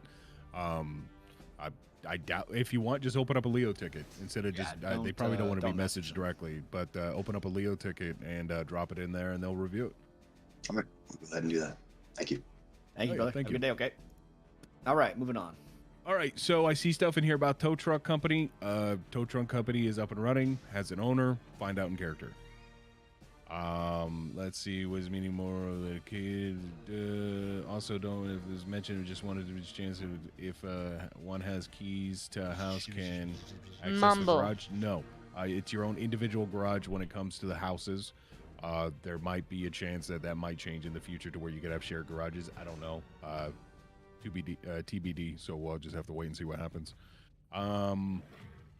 If I do skip over stuff, guys, I apologize. Call me out in the chat, tag me. I mean, I live in a city with 2 million people and often seen tags of fuck the cops or cops have been shot in real life, so I think sometimes the city forgets we're criminals. We don't need a reason to actually because of the criminal of the scene. Yeah, we basically touched base on that already. Just the whole like Yeah. Scenes are for scenes. Stopping short of saying don't utilize them for anything else, utilize them with discretion and taste. Yeah, the argument isn't that you're doing it for fuck cops, you're using it for the wrong purpose. Like I said, I think that again. Sal, we already talked about that. Already went over that. Let's see. It probably already said about any idea when go-kart is opening. Applications have already. People are putting in business proposals as we speak, and I think we just voted on that too. Yeah, we already made a vote on it. So Yeah, it'll so come we've around already soon. voted on it. You're gonna be all there to close. Okay, yeah, fair point. When can we or ever expect in-city events between PD and civilians, as few cities I've played in before would have, on rare occasions, events that the entire city could partake in for prizes? Example, last one I participated in, a large convoy was scripted. Oh, okay. So like scripted events between, I mean, I could say it's always a possibility. No guarantees right now. We can always brainstorm ideas. And if you have ideas for stuff like this, put in a Leo ticket. So if you want to try to set up some sort of scenario like that, Leo tickets are not just for getting people in trouble. If you have ideas, concerns, questions, anything, put in a Leo ticket. And we'll discuss it from there.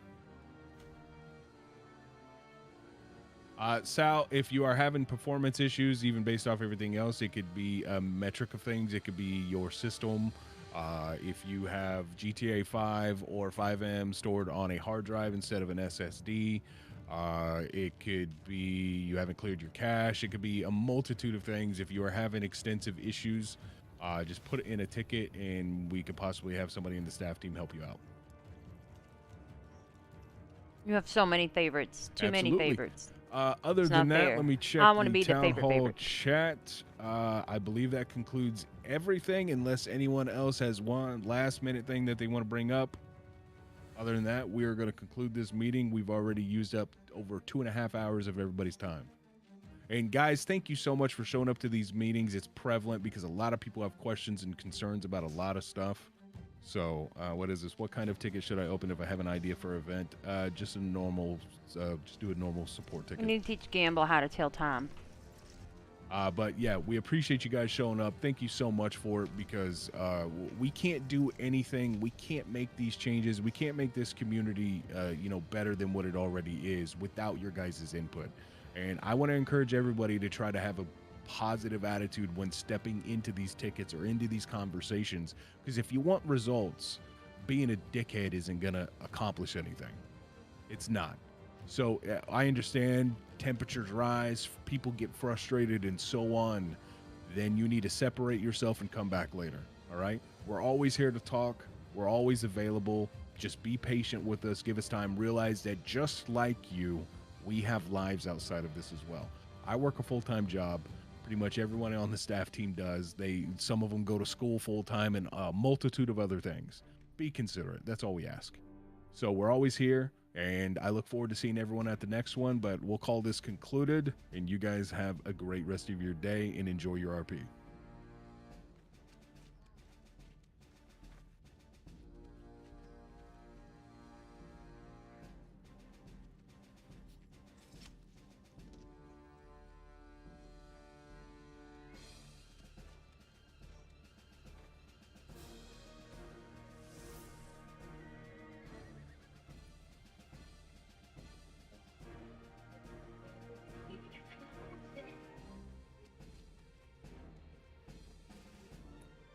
Ooh, I didn't mean to do that. Sorry.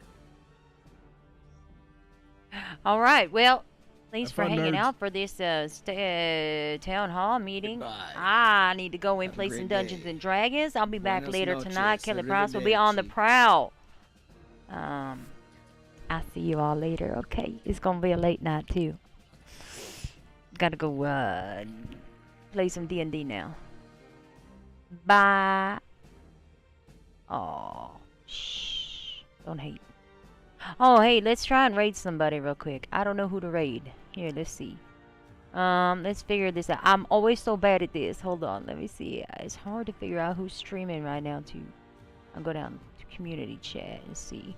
Let's go give, I don't know.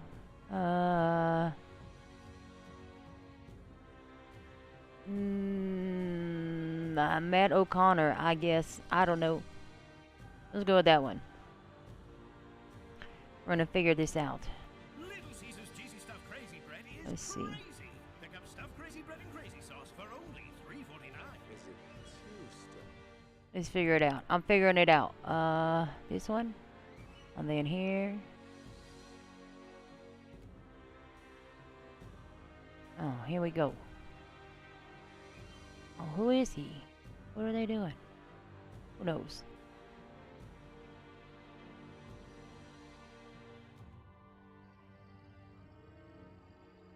Let's go.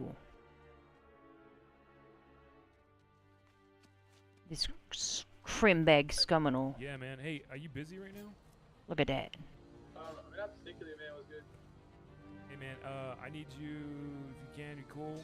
I can help pull some security for a wedding that's happening. Thank you so much for the raid. What's the attire?